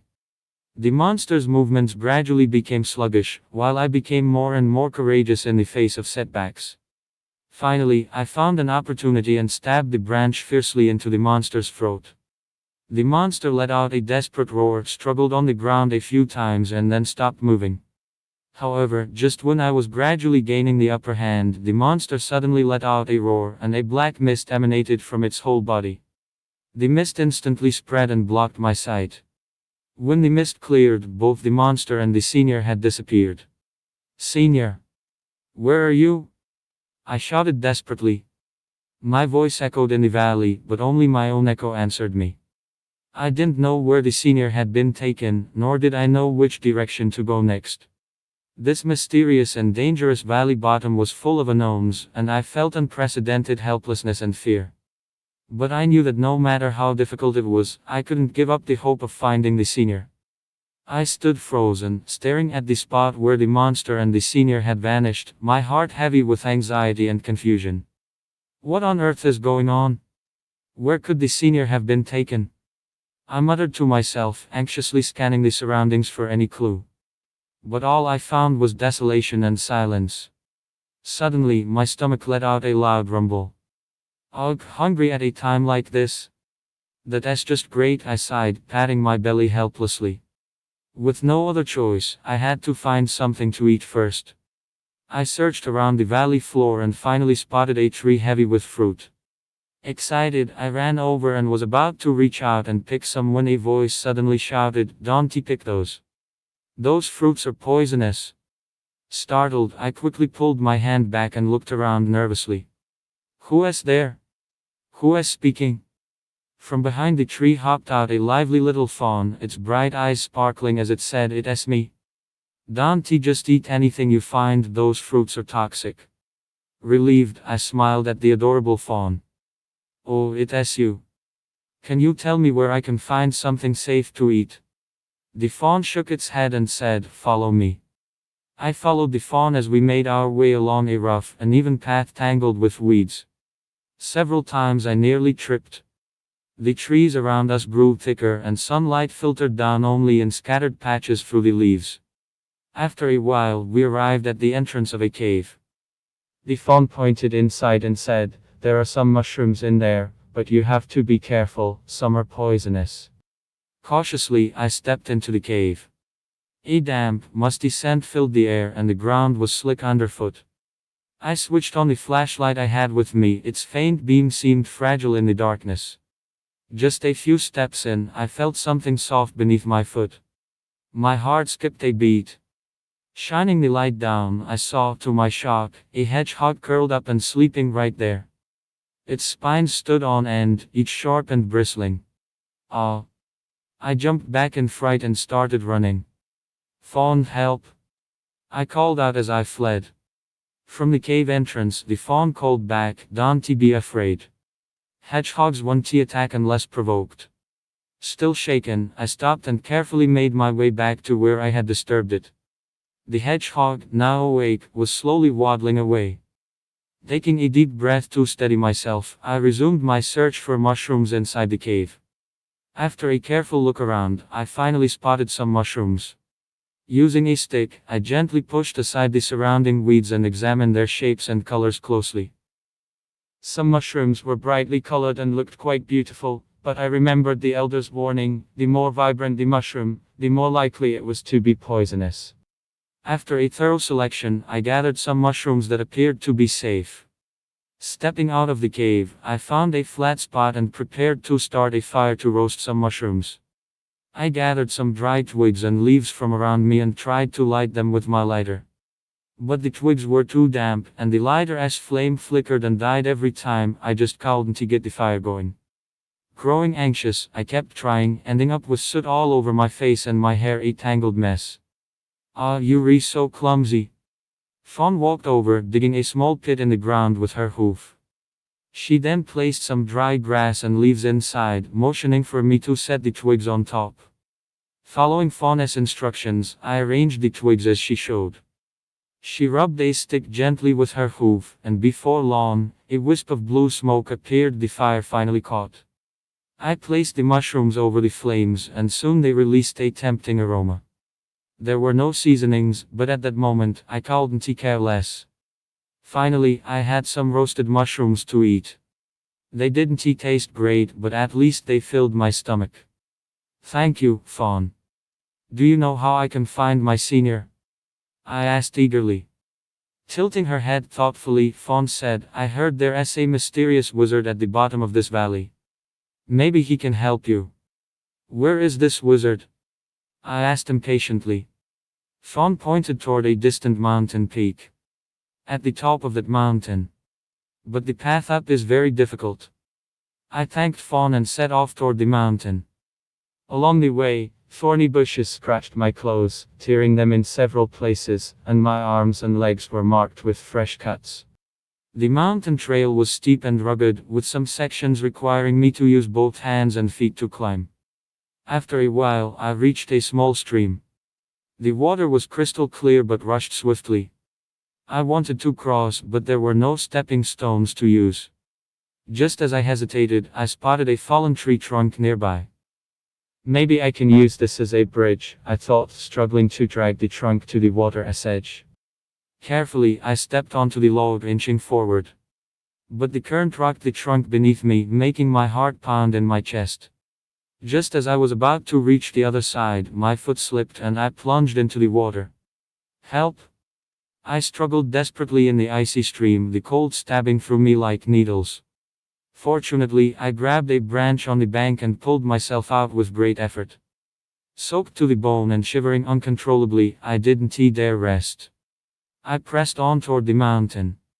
Finally, I arrived at the foot of the peak, only to find no path leading upward. What should I do now? I fretted. Suddenly, I noticed some jutting rocks nearby. Maybe I can climb up using those rocks, I thought, starting to scramble. The rock surfaces were incredibly smooth, and every move had to be careful. I was terrified of falling. Not long after climbing, my hand slipped and my body began to fall. This is it. I closed my eyes in despair. At that moment, I suddenly grabbed hold of a tree branch growing out of a crack in the rocks, steadying myself. I took a deep breath and continued climbing upward. After a grueling struggle, I finally reached halfway up the mountain. By then, I was panting heavily, sweat soaking through my clothes. Just as I was about to take a moment to rest, a low, guttural roar suddenly echoed nearby. My heart skipped a beat. Following the sound, I saw a fierce lion approaching me. Its jaws were wide open, revealing sharp teeth, and its eyes were filled with hostility. My heart raced instantly and my mind went blank. What should I do? What should I do? I kept asking myself in panic. Just as the lion was about to pounce, I suddenly spotted a narrow cave beside me. Without hesitation, I darted inside. The lion lingered at the cave's entrance for a while, but seeing it couldn't get in, it eventually left. I stayed inside the cave for a moment, and only after confirming the lion had gone did I carefully step out. I pressed on, climbing higher. The mountain path grew steeper and my strength was nearly spent. But the thought of my senior still waiting for me to rescue him gave me the grit to keep going. Finally, I reached the mountaintop and found the wizard's dwelling. I knocked on the door and said, "Mighty wizard, please help me. I need to find my senior." The door slowly creaked open, revealing a mysterious figure. If you want my help, it won't be that easy. You must first pass my trial, the wizard said. I had no idea what trial awaited me, but for my senior, I was fearless. The wizard looked at me, a faint glimmer flashing in his eyes that was almost imperceptible, and said slowly, "Little girl, my first trial is for you to pass through this cursed misty forest. The forest is shrouded in mist that can make one lose their way, filled with dangerous traps and mysterious creatures." I took a deep breath, nodded with determination in my gaze, and resolutely stepped into the misty forest. The moment I set foot inside, the thick mist surged toward me like a raging tide, instantly enveloping me completely. Before my eyes, it was as if a heavy white curtain had been drawn, so hazy that I could barely see a meter ahead. The damp fog carried a musty, ancient scent that invaded my nostrils without restraint, a smell like rotting wood buried deep underground for years, mixed with the earthy stench of wet soil. A chill rose from the depths of my heart. I moved my steps cautiously, each one feeling as though I were treading on the edge of an unknown abyss, filled with weariness and fear. The ground beneath my feet was covered in damp leaves and rotting branches, each step producing a crisp crunch that seemed like a warning from the forest itself. In my hand, I clutched a thick branch tightly, its rough texture rubbing against my palm. The slight pain gave me a faint sense of security. It was not only a makeshift walking stick but also my only means of defense against potential dangers. The trees around me were tall and twisted, like giants tormented by time and dark forces, their branches tangled and intertwined. The dense foliage formed an intricate, labyrinthine maze, making it impossible to discern direction. I strained to identify a possible path, but it was all in vain. The swirling mist seemed to possess its own consciousness and will, like a mischievous and malevolent spirit, constantly shifting forms, sometimes gathering into thick walls, other times dispersing into wispy threads. It toyed with my judgment, plunging me into deep confusion, as though I were trapped in a chaotic world with no escape. As I walked, I suddenly heard a faint rustling sound. In the silence of the slumbering forest, the noise was startlingly abrupt, as if it had shattered 1,000 years of stillness. I froze in panic, my feet rooted to the ground, ears straining as every nerve in my body tensed, listening intently for the source of the mysterious sound. A group of shadowy figures flickered in and out of the mist, approaching me slowly and soundlessly, like phantoms. With each step they took closer, my heartbeat quickened, pounding so violently it felt like it might burst from my chest, each thud striking my ribs like a hammer. As they drew nearer, I realized with horror that they were a pack of wild wolves. Their eyes glowed with an eerie green light in the mist, like ghostly flames from the depths of hell, sinister and terrifying, as if they could pierce through my soul. Their sharp teeth gleamed with a cold, deadly sheen in the darkness, each one as sharp as a blade, like the scythe of death, ready to claim a life. They let out low, guttural growls, a sound that seemed like a summons from the underworld, brimming with endless malice and cruelty. The vibrations of their voices traveled through the air, reaching my body and freezing my blood in an instant. I trembled uncontrollably, as though wrapped in an invisible chill. I stumbled backward in fear, the leaves and twigs beneath my feet crunching loudly under my frantic steps, the noise piercing the silence like a violation of the forest's peace.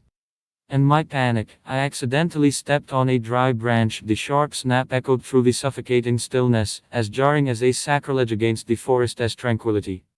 The wolves, startled by the sudden noise, instantly abandoned their slow approach.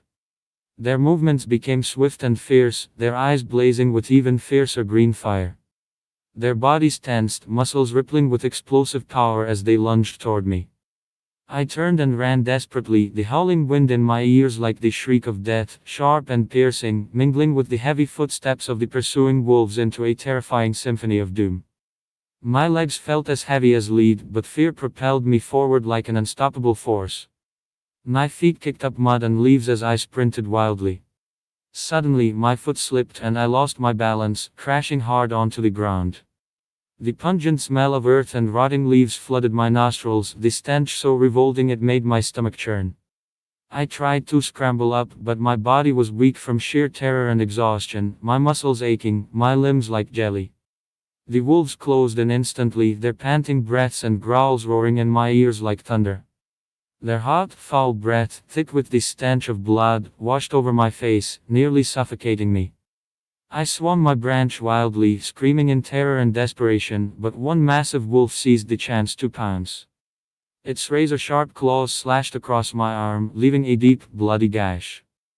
Pain surged through me like a tidal wave, so intense my vision darkened, nearly knocking me unconscious. The wound felt like it had been torn open, every nerve screaming in agony. But a fierce will to survive burned inside me, an unyielding flame that forced me to stagger to my feet and keep running, heedless of everything else. Blood gushed from the wound, streaming down my arm and dripping onto the ground, leaving a trail of vivid crimson in the dim forest, a stark marker of my fading life. I didn't know how long I had been running or where I was headed. Each step felt like a march toward endless darkness and the brink of death. The surroundings blurred in my vision, the trees and mist spinning into a distorted world. My breathing grew ragged, my throat burning as though stuffed with scorching cotton, each inhale searing with pain. My legs had gone numb, moving mechanically forward. After what felt like an eternity, exhaustion finally overtook me. My vision darkened and unconsciousness began to swallow me whole. Just before everything faded to black, I thought I saw a faint figure approaching through the mist, a flicker of light in the darkness, like a glimmer of hope. When I woke up again, I found myself lying in a crude hut built with branches and leaves. There was a thick layer of dry grass beneath me, emitting a faint natural fragrance that added a touch of warmth to this simple environment. My wound was carefully bandaged and a delicate aroma of herbal medicine lingered around my nose. I tried to sit up but felt dizzy, and the scene in front of me seemed to be swaying, making me feel as if the world was spinning. At this time, a tall figure walked in. The sunlight filtered through the gaps in the branches and dappled on him, outlining his strong silhouette. He was the werewolf who had saved me. His figure appeared particularly mysterious and majestic in the play of light and shadow. There was concern and worry in his eyes. His gaze was deep and intense, as if he could see through every bit of fear and unease in my heart. He strode towards me with steady and powerful steps, each step carrying a firm strength. He held a bowl of steaming soup in his hand and came to my side. The bowl was simply carved from rough wood, with some rough edges still remaining. The soup was steaming, and the rising steam blurred his face, but made his eyes look even more gentle. He gently helped me up, his movements as delicate as if he were handling a precious treasure. His arm muscles were tense, but they became incredibly gentle the moment they touched me. I looked at the bowl of soup and a hesitation welled up in my heart. The soup was dark in color and emitted a strange and unfamiliar smell. But when I looked up and saw the werewolf's expectant and encouraging eyes, I still mustered up the courage and took the bowl of soup. The first sip of the soup tasted strange, with a hint of bitterness and spiciness, different from any food I had ever tasted before. But as the soup slid down my throat, I could feel a warm current spreading in my body, and an indescribable sense of warmth and comfort gradually permeated my whole being. I could feel the warmth and care contained in it. It seemed that this was not just a bowl of soup, but his full-fledged affection for me. The werewolf watched me finish the soup, and his previously tense expression seemed to relax. The corner of his mouth twitched slightly, showing an almost imperceptible smile, which carried a hint of relief and satisfaction. On this day, the werewolf took care of me all the time. In the early morning, as soon as the first ray of sunlight filtered through the gaps in the leaves and shone into the hut, he had quietly got up and started to prepare for my new daycare. He carefully untied the old bandage, his eyes focused and serious, as if he were performing an extremely sacred ceremony. Although his fingers were thick, he was extremely gentle when dealing with the wound, for fear of hurting me. The new herbal medicine gave off a fresh aroma. He carefully applied it to my wound and then re-bandaged it with a clean cloth strip. Every movement was so meticulous that my heart was filled with gratitude. In addition to changing the herbal medicine, he also prepared fresh wild fruits for me. Those wild fruits were colorful. Some were round and plump, as crystal, clear as rubies, some were small and delicate, as translucent as emeralds. He washed the wild fruits and placed them on a large leaf and brought them to me. The aroma of the wild fruits filled the air, making my mouth water. His eyes were always full of concern, like a warm beam of sunlight constantly shining on me. Whenever I frowned slightly because of the pain in my wound, he would cast a worried look at me and then gently stroke my forehead with his rough big hand, as if giving me strength and courage. At noon, the sun was hot and glaring.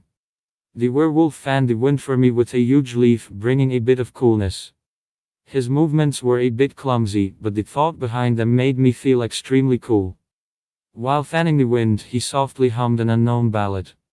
The melody was simple but melodious, as if it could soothe the restlessness in my heart. In the afternoon, when I felt tired and wanted to rest, he would gently cover me with a thin blanket. Although the blanket was rough, it carried his body heat, allowing me to fall asleep in a quiet and comfortable environment. He would sit beside me and quietly guard me until I fell into a dream. In the evening, the afterglow of the setting sun dyed the hut golden, like a warm painting. The werewolf sat beside me and quietly guarded me. His figure appeared extremely tall and reliable in the afterglow. He began to tell me his story, and there was a deep sense of memory and emotion in his eyes. He told me that he was a werewolf and had grown up in this forest since childhood. He was born on a night. His parents were kind and brave forest guardians. However, when he was still in swaddling clothes, a sudden forest fire swept through. The fire was fierce and mercilessly devoured everything. His parents bravely rushed into the sea of fire to protect other creatures in the forest but never came back. At the time, he was just a crying infant in the billowing smoke and blazing fire. Just when he was about to be swallowed by the fire, this pack of wolves appeared. They found him with their sensitive sense of smell. The she-wolf nursed him, and the male wolves looked for food and water for him. They took care of him as if he were their own child and accompanied him through one difficult day after another. During his growth process, the wolf pack taught him many survival skills. He learned from his wolf brothers how to track prey, how to identify directions in the forest, and how to use the natural environment to avoid danger. He remembered the nervousness and excitement when he first followed the wolf pack on a hunt. He watched as his wolf brothers cooperated tacitly and finally successfully captured a fat wild beast. At that moment, he felt the joy and power of survival. He also once huddled in a cave with the wolf pack on a cold winter night, cuddling with each other for warmth. He could feel the wolf's body temperature and heartbeat, and that close connection made him no longer feel lonely and cold. He also remembered that once he accidentally fell into a deep pit, and it was his wolf brothers who pulled him out with branches and vines. As he grew older, he gradually understood the special bond between him and the wolf pack. They were not only interdependent partners but also an inseparable family. He learned the wolves' language and could communicate his inner thoughts and feelings with them. However, life in the forest was not always smooth sailing. Once, a group of greedy hunters broke into their territory. They carried sharp bows and arrows and fierce hounds and wantonly hunted the animals in the forest. The werewolf led the wolf pack to fight a fierce battle with the hunters. In the battle, he saw his wolf brothers get injured and fall, but they never retreated. Eventually, they successfully drove the hunters away and defended their home. He said that he had lived alone in the forest for a long time and learned to get along with nature and communicate with the wolf pack. He was familiar with every path, every tree, and every water source here. He had also come across people like me who got lost in the forest, but most of them didn't survive. He looked into my eyes and said earnestly that I shouldn't be afraid of these wolves. Although they looked fierce on the outside, they had their own tenderness and rules deep inside. As long as I didn't provoke them actively, they wouldn't harm me. At night, the moonlight spilled into the hut like water. The werewolf would light a bonfire in the corner of the hut. The dancing flames illuminated his face, making his features more distinct. He would check on me from time to make sure I was all right. Everything he did and every look in his eyes that day made me feel extremely at ease.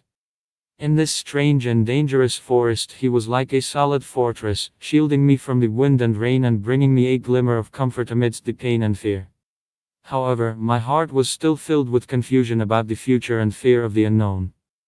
I didn't know when my injuries would heal, nor did I know how many difficulties and obstacles were waiting for me ahead.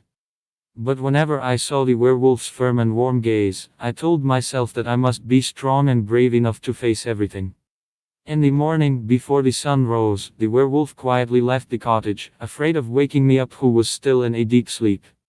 The outside world was still immersed in a serene darkness, with only a few stars twinkling faintly on the horizon. He strode forward with agile and light steps, quickly blending into the embrace of the forest. A thin layer of mist filled the forest. The dew had dampened the grass and leaves on the ground, and every step he took made a soft rustling sound. Relying on his familiarity with this forest, the werewolf accurately avoided the thorns and traps hidden in the dark. He walked along a winding path. The tall and dense trees on both sides of the path intertwined their branches and leaves, forming a natural green archway. The air was filled with the moist smell of the earth and the fragrance of grass and trees. The werewolf took a deep breath, letting the fresh scent fill his lungs. His eyes were sharp and focused as he constantly searched through the grass and the woods, not missing any corner where there might be precious herbs. He carefully examined each leaf and every stem. Based on his years of experience in the forest, he judged which plants might have the efficacy to treat wounds. In a secluded valley, the werewolf finally found what he was looking for. It was a rare herb with dark, green leaves that had serrated edges, and there were still glistening dewdrops hanging on them, twinkling in the faint morning light. There were some thorny bushes growing around the herb. The werewolf carefully avoided those thorns and slowly approached. He stepped forward excitedly, his eyes full of eagerness and expectation. But his movements were extremely gentle, for fear of damaging this hard-to-find herb. He first gently pushed aside the surrounding weeds, then carefully touched the root of the herb with his fingers to feel its growth condition. After determining the place to pick, the werewolf took out the small knife he carried with him and carefully cut the herb. His movements were both accurate and cautious, ensuring that he didn't damage the root of the herb so that it could continue to grow. When he returned with a full harvest, his body was covered with dew and leaves. His hair was wet and stuck to his scalp, and his clothes were soaked with dew, making them seem a bit heavy. However, the herb tightly held in his hand brought a relieved smile to his face. The smile was full of hope and expectation, as if these herbs were the panacea that could cure everything. After returning to the cottage, the werewolf gently sat beside me and began to carefully treat my wound. His movements were even gentler than before, as if I were a fragile and peerless treasure.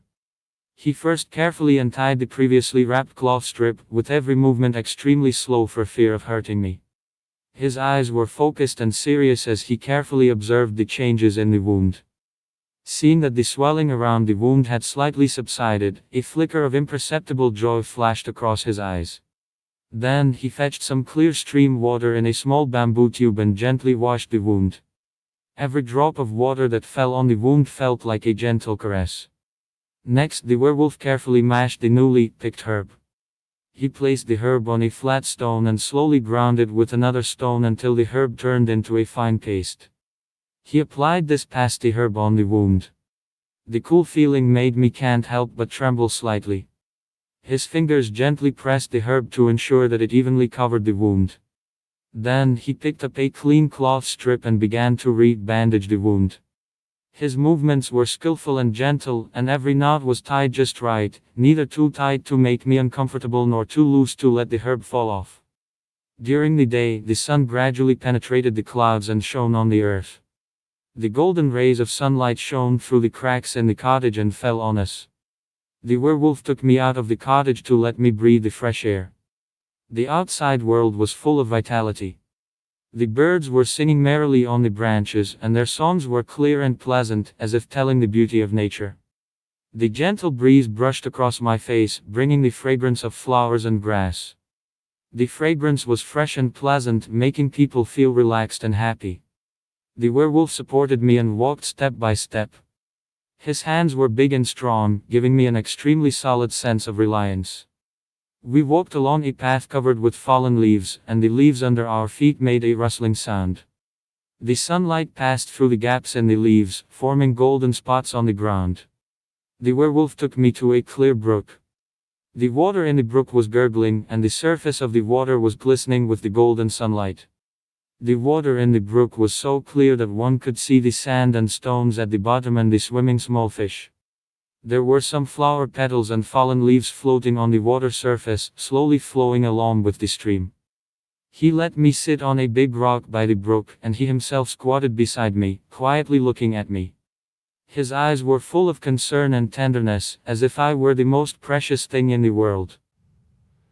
I closed my eyes, feeling the warmth of the sun and the gentle caress of the breeze, listening to the gurgling sound of the stream and the singing of the birds, and gradually my mood relaxed. Today, the werewolf took me to a sea of flowers in the forest. It was a dreamy place, as if nature had poured all its colors here. The colorful flowers were swaying in the gentle breeze, like performing a graceful dance. The red ones were like fire, passionate and unrestrained. The pink ones were like rosy clouds, gentle and romantic. The white ones were like snow, pure and flawless. The purple ones were like dreams, mysterious and charming. The sea of flowers was filled with a rich floral fragrance, which was a mixture of the scents of various flowers, making people intoxicated. Bees were busily shuttling among the flowers, collecting pollen. Butterflies were fluttering among the flowers, showing off their beautiful wings. The werewolf shuttled through the sea of flowers, and his figure looked extremely vigorous. His steps were light as he avoided the delicate flowers for fear of stepping on them. His eyes were full of appreciation and awe, showing great respect for this masterpiece of nature. He carefully picked a delicate flower. The petals of the flower were tender, and the stamen was golden, emitting a charming fragrance. He walked up to me, gently inserted the flower into my hair, and then looked at me, showing a simple and honest smile. His smile was full of innocence and joy. As if at this moment the whole world had become extremely beautiful. I felt his gaze, and a warm current welled up in my heart. It was a feeling of being cared for and cherished, making me feel extremely happy. After returning to the cottage, the werewolf began to prepare food for me. He skillfully started a fire and built a simple grill with stones. Then, he took out a wild animal he had caught today from the corner. It was a plump hare. He used a sharp knife to clean the hare. He made several cuts on the hare's body and sprinkled some spices he had collected from the forest. Then, he put the hare on the fire to roast. He constantly turned the hare over to ensure it was evenly cooked. The tongues of fire licked at the hare, and the fat dripping from it onto the fire made a sizzling sound, giving off an enticing aroma. Before long, the hare was roasted to a golden crisp. Its outer skin was fragrant and charred, while the inside remained tender and juicy. The werewolf handed me the roasted game and watched me eat with gusto. There was a look of contentment in his eyes. He sat beside me, quietly watching me. Occasionally he would hand me a glass of water or wipe the grease from the corner of my mouth. Under his gaze, I felt an overwhelming sense of peace and warmth. As night fell, the stars dotted the sky. The werewolf built a bonfire outside the small cabin, and the dancing flames illuminated our faces. We sat by the bonfire, quietly savoring this peaceful moment. He began to tell me stories about the forest, legends of mysterious caves, ancient trees, and wonderful creatures. His voice was deep and magnetic, as if it carried a mysterious power that drew me into a world full of fantasy. He talked about a cave hidden deep in the forest. It was said that there were endless treasures hidden there, but there was also a mysterious force guarding them. He described the strange sights inside the cave, the twinkling gemstones and the ancient murals. He also told me about an ancient tree. It was said that it had witnessed the changes in the forest and carried countless memories and stories. On this day, I deeply felt the werewolf's kindness and care. With his actions, he made me find a glimmer of warmth and comfort in this strange and dangerous forest. I knew that as long as he was by my side, I would no longer be afraid. One day, the werewolf took me to climb a huge ancient tree. The trunk was so thick that it was like being embraced by several giants. The bark was rough and thick, covered with traces of time and moss. We climbed up along the winding trunk. The werewolf was in front, and his movements were agile and skillful. Every time he reached out to grab a branch, it seemed so effortless. His fingers tightly clasped those rough branches, with his muscles tensed, showing great strength and coordination. I followed behind him, with my heart full of both nervousness and anticipation. Sometimes the branches would sway, making me can't help but let out a soft exclamation. But the werewolf would always turn back in time and give me encouragement and reassurance with his firm eyes. His eyes were deep and warm, as if saying, "Don't be afraid. I'm here." I carefully reached out my hand and tried to grab those seemingly stable branches. My palms were rubbed painfully by the bark, but I didn't dare to slack off in the slightest. Occasionally the branches under my feet would make a creaking sound, which instantly accelerated my heartbeat. The werewolf would occasionally reach out to pull me. His palm was broad and powerful, transmitting a firm strength to me. With his help, I gradually got used to the rhythm of climbing. Although I was still extremely frightened, I could barely keep up with his pace. Finally, we climbed onto a thick branch. This branch was wide enough for us to sit side by side, and it could bear our weight. When I carefully sat down and looked around, I was instantly shocked by the beautiful scenery in front of me. We overlooked the entire forest, which was extremely magnificent. The lush trees stretched as far as the eye could see, like a green ocean. When the gentle breeze blew, the branches and leaves swayed gently, forming layers of green waves. The sunlight filtered through the gaps in the leaves and shone on us, forming patches of light spots, like fragments dancing on our skin. Some of those light spots were as big as discs, and some were as small as beans. They kept changing their shapes and positions as the leaves swayed. They brought a warm feeling, making me seem to be in a dreamy world. In the distance, the mountains undulated, and their outlines were particularly clear against the blue sky and white clouds. Some of the mountain peaks soared into the clouds, with their summits covered with snow, like wearing white hats. Some were round and gentle, covered with dense vegetation, presenting a vibrant scene. From here, one could see a small stream winding through the forest. The stream glistened in the sunlight, and occasionally one could see small fish playing in the water. The little fish wagged their tails and shuttled through the clear stream. Their scales reflected the sunlight, like little stars. By the stream, there was a group of little deer drinking water. They had graceful postures and light movements, and they were vigilantly observing the surrounding movements. There were also various animals shuttling through the forest. Birds were singing merrily on the branches. Their songs were clear and pleasant, intertwining into a wonderful symphony. Squirrels were jumping among the branches. Their tails were fluffy and flexible, like small brooms. Monkeys were climbing on the trees. Their agile figures flashed by in the forest. The grassland in the forest was like a huge green carpet dotted with colorful flowers. Some of those flowers were delicate and charming, and some were simple and elegant, emitting bursts of charming fragrance. Butterflies were fluttering among the flowers. Their wings were colorful, like beautiful pictures. In this quiet and beautiful moment, I felt the greatness and magic of nature, and I also had a deeper understanding and respect for the werewolf's life. I couldn't help but think of my life in the city, which was full of noise and business, forming a sharp contrast with the tranquility and nature here. That night, when night fell, the sky was full of twinkling stars. On the night sky, like a black velvet, the stars were extremely bright, like countless jewels inlaid on it. The inside of the small cottage was dim. Only the faint moonlight shone through the window, forming silver columns of light. I couldn't fall asleep because of the pain from my wound. Every time I turned over, it would cause a sharp pain, making me frown tightly. It seemed that there were countless little bugs gnawing at the wound.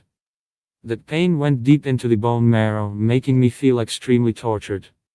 The werewolf noticed my uneasiness. He gently walked to my side and sat on a stone beside the bed. His figure looked tall and steady in the moonlight, like a guarding statue. He looked at my painful expression, and his eyes were full of concern and pity. His gaze was deep and gentle, as if he could see through the pain and helplessness in my heart. Then, he slightly lowered his head and softly hummed an unknown ballad. The melody was initially very low, as if slowly flowing out from the depths of his heart. His voice had a unique hoarseness and magnetism. It was an unpolished, pure voice, full of primitive power and emotion. Although I couldn't understand the lyrics, the melody seemed to have a magical power. It was simple and melodious, like the whisper of the gentle breeze in the forest, and also like the gurgling sound of the small stream. As he hummed, I could feel that his breath became steady and deep, as if he poured all his emotions into this ballad. Each note was like a gentle hand, gently stroking my soul and soothing the restlessness and pain in my heart. His voice echoed in the small cottage, blending with the tranquility of the night. The melody gradually spread in the small cottage, filling every corner. In the moonlight, the werewolf's figure looked extremely gentle. His singing seemed to blend with the light and shine on me. His expression was concentrated and dedicated, as if the whole world only consisted of this song and me. My mood gradually calmed down, and the pain didn't seem so unbearable anymore. I listened attentively to his singing, and my thoughts drifted with the melody. I seemed to see the beautiful scenery in the forest, feel the gentle caress of the breeze, and hear the birds chirping. I saw the blooming flowers in spring, the lush trees in summer, the golden fallen leaves in autumn, and the white snow in winter. In his singing, I seemed to return to the moment when I was sitting on the branch overlooking the forest during the day, and my heart was full of peace and serenity. I saw the sunlight shining on the leaves, heard the sound of the stream flowing, and felt the warmth and tolerance of nature. Before I knew it, my eyelids became heavy and my consciousness gradually blurred, and I fell into a dream. In my dream, I could still hear his melodious singing. It was like a warm embrace, tightly surrounding me, making me feel endless comfort and peace even in my sleep. His singing was like a flowing river, carrying me floating in the dream world, keeping me away from pain and troubles. The werewolf noticed that my clothes were torn, ripped during the harrowing chase through the wolf pack, cruelly scratched by sharp branches. The edges of the fabric were jagged, like wounds violently torn open, some parts had even frayed, threads dangling in disarray, making me look utterly disheveled. He looked at my tattered, scarred garment, and in his eyes, a faint trace of tenderness flickered, subtle and almost imperceptible. The tenderness was like a wisp of smoke, quickly hidden behind his deep, enigmatic gaze, yet I caught it with keen sensitivity. Without a word, he decided to make me a new cloak. Alone, he ventured deep into the forest, his steps steady and resolute.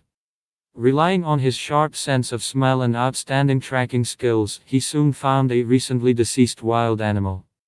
It was a robust stag, its fur shimmering faintly under the slanting sunlight. The werewolf skillfully skinned the beast, his movements clean and efficient, without a trace of hesitation. With a stone knife in hand, he precisely sliced through the layers between skin and flesh, each motion a perfect blend of strength and finesse. His eyes were focused and solemn, as if performing a sacred ritual. Back at the cabin, he began carefully crafting the cloak. First, he used a sharp stone blade to smooth and flatten the hide, every cut made with utmost caution, afraid to spoil this precious material. Then, he retrieved some treasured tough vines from a corner, soaking them in water until they softened and became pliable yet resilient. With preparations complete, he sat on a large stone in front of the cabin and started the long, meticulous sewing process. His thick fingers deftly handled the fine vines, as if tending to the most fragile treasure in the world. Every stitch was made with great care, as if creating a priceless work of art. He frequently held the cloak up to the sunlight, squinting to inspect for any flaws or uneven spots. When the cloak was finally finished, he approached me with a proud smile. That smile was like the first ray of morning sunlight piercing through the leaves, warm and bright. Gently, he draped the cloak over my shoulders.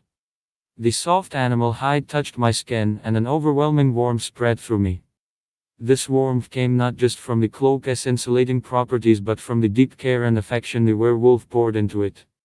The fur still carried his body heat and scent, making me feel as if I were tightly embraced by him. That day the sunlight filtered softly through the forest, like a delicate golden veil gently draping the earth. We walked together through the woods, the dry leaves and grass beneath our feet crunching softly. The werewolf walked by my side, his steps steady yet light, his tall figure shielding me from stray branches. He pointed to an unassuming little plant by the path and said, "This is blood-stop herb. If you get hurt, it can quickly stop the bleeding." The plant's leaves were slender, edged with tiny serrations, and a faint herbal fragrance drifted from the green sap flowing within the leaves. Then he took me to a large tree and said, "Look, this hollow is a squirrel's home." I looked up and saw the entrance filled with tiny twigs and leaves, as if the squirrel had carefully arranged a cozy little nest. Around the opening, a few uneaten pinnacones lay scattered, releasing the forest's unique, fresh aroma.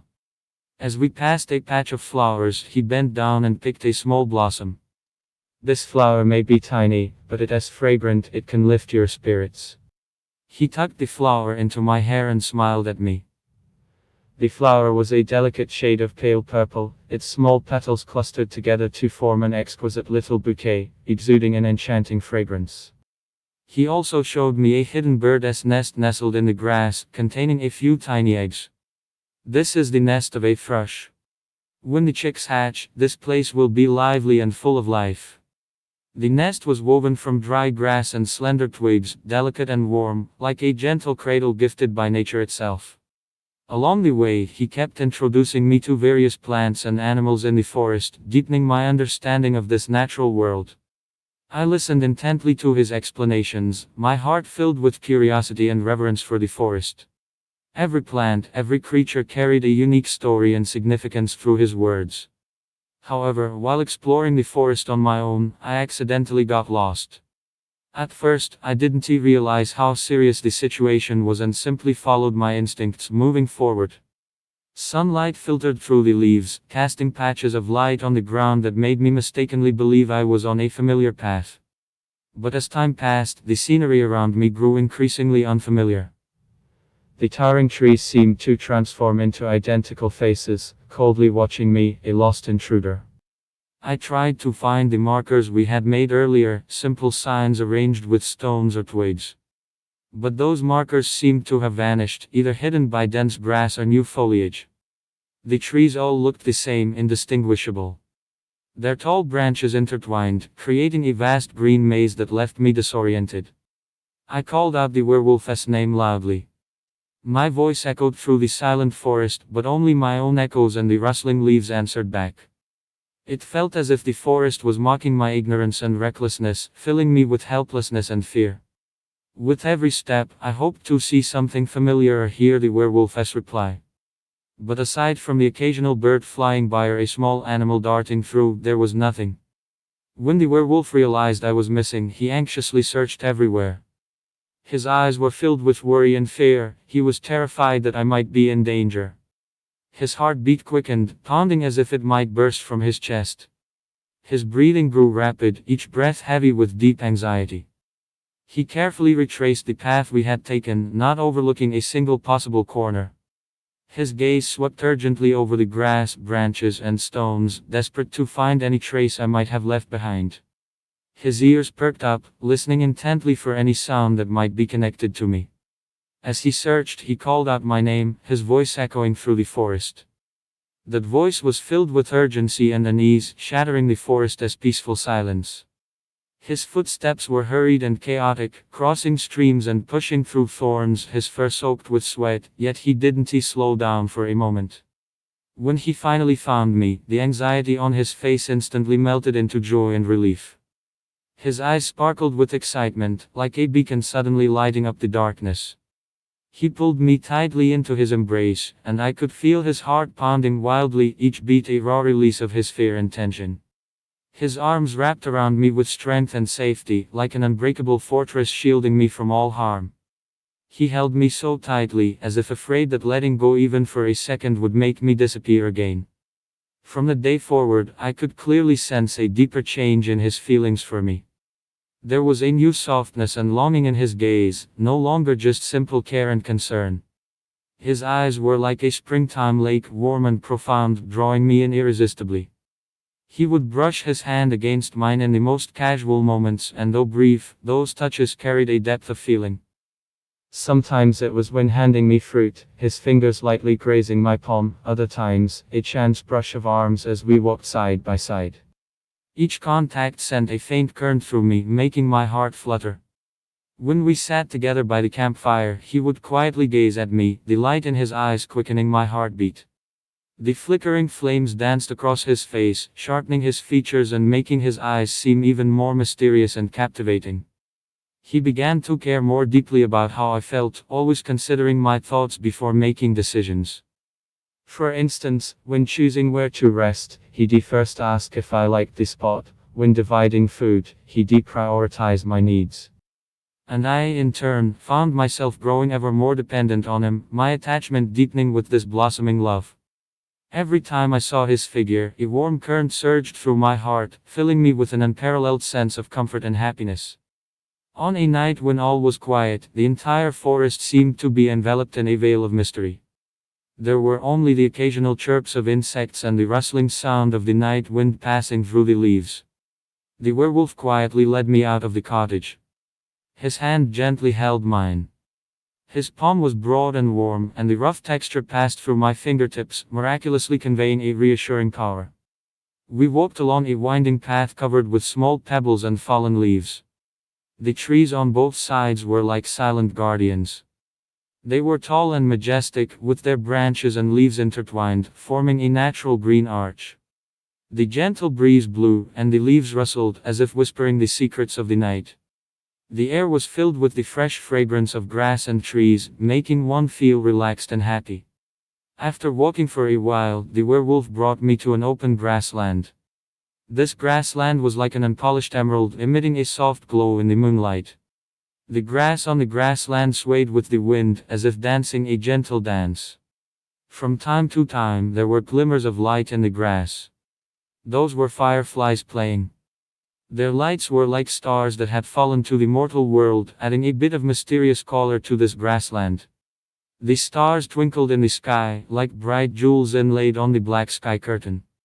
Some of the stars were bright and dazzling, as bright as diamonds, some twinkled slightly, emitting a soft and hazy light. The outlines of the constellations were clearly visible, the huge body of the Big Dipper, the mighty belt of Orion, and the elegant curve of Cassiopeia. They were like the footprints left by heroes and mythical beasts in the sky, telling ancient and touching stories. The werewolf gently pulled me to sit down. His movements were very careful, as if he was afraid of hurting me. We sat side by side on the grass, feeling the tranquility of the night and the breathing of the earth. The grass beneath us was soft and elastic, as if it was a comfortable cushion specially prepared for us by nature. First, he silently looked at the starry sky, his eyes full of contemplation and longing. His gaze was deep and far-reaching, as if he wanted to penetrate the endless sky and explore the mysteries of the universe. I could feel that his heart had become extremely calm and profound under this vast starry sky, as if all his troubles and worries had been left behind at this moment. After a while, he turned his head and looked at me affectionately. His eyes seemed to carry 1,000 words, a kind of deep affection that couldn't be expressed in words. His eyes were especially bright under the moonlight, like two deep pools of water, making people involuntarily sink into them. He slightly opened his mouth and said the words like in a somewhat unclear voice. Although the voice was a bit hoarse and fuzzy, it sounded extremely clear and moving in this silent night. There was nervousness and shyness in his tone, as if these two words had used up all his courage. Hearing his confession, my heart was instantly filled with touch and warmth. Memories of the days we spent together kept flashing through my mind. From the firm and brave figure when he first saved me, to his carefulness and concern when looking for herbs for me every day. He always stepped into the depths of the forest early in the morning, regardless of thorns and dew, just to find the precious herbs that could cure my wounds. Every time he came back, his body was covered with leaves and mud, but there was only concern for me in his eyes. From his patient explanations when he took me to explore the forest, to his silent efforts when preparing food for me. He would point to every plant, tell me their names and uses, and talk about the ways of survival in the forest. When he roasted food for me, his concentrated expression was as if this was the most important thing in the world. He always appeared by my side when I needed him most, using his strength and tenderness to shield me from the wind and rain. I still remembered the time when I got lost in the forest, full of fear and helplessness. When he found me, he tightly held me in his arms. At that moment, I could feel his rapid heartbeat. His embrace was so warm and firm that I instantly forgot all my fears. There was always concern and care in his eyes, making me feel a sense of security I had never felt before in this strange and dangerous forest. Every time I felt tired or frustrated, he always looked at me with those gentle eyes, giving me silent encouragement and support. I knew that during these days of getting along, I had also developed special feelings for him. This feeling was not the impulse of love at first sight, but had slowly taken root and germinated in the long-term getting along. I still remembered the time when I accidentally got injured. He was extremely worried as he treated my wound. The worry in his eyes made me feel heartache. His fingers gently touched my skin, and every movement was full of pity. He carefully cleaned my wound, as if I was his most precious treasure. And the time when we played by the stream together, the joy and contentment in his eyes when he saw me laughing. He would pick the most beautiful flowers for me and put them in my hair, then quietly admire me, as if I was the most beautiful scenery in the world. The fragrance of the flowers and his smile had become an eternal memory in my heart. On countless nights we sat by the campfire, sharing each other's stories and dreams. He didn't talk much, but every word he said was deeply engraved in my heart. He told me about his growing up experience in the forest, those days of living with wolves and struggling against nature. And I would share my life in the city with him, the prosperity and noise. I liked his bravery and strength. He never flinched in the face of the dangers in the forest. Whether it was a fierce wild beast or a harsh environment, he was always fearless, using his strength and wisdom to overcome everything. I liked his kindness and tenderness. He always treated me very carefully, afraid that I would get hurt. He was always so considerate in taking care of me. Whenever night fell, he would silently prepare the softest and most comfortable hay for me. Those haystacks emitted a faint fragrance, as if they were warm gifts bestowed on us by nature. I liked his simplicity and sincerity. Every look and every movement was full of sincere emotions.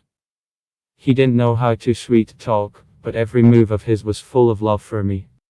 On this star-filled night, I looked into his eyes, my heart full of sweetness and happiness. I gently held his hand, responding to his feelings with my eyes. We just sat quietly on the grass, enjoying this wonderful moment that belonged to us. The moonlight shone on us, as if putting a layer of sacred glory on us. Everything around became unimportant.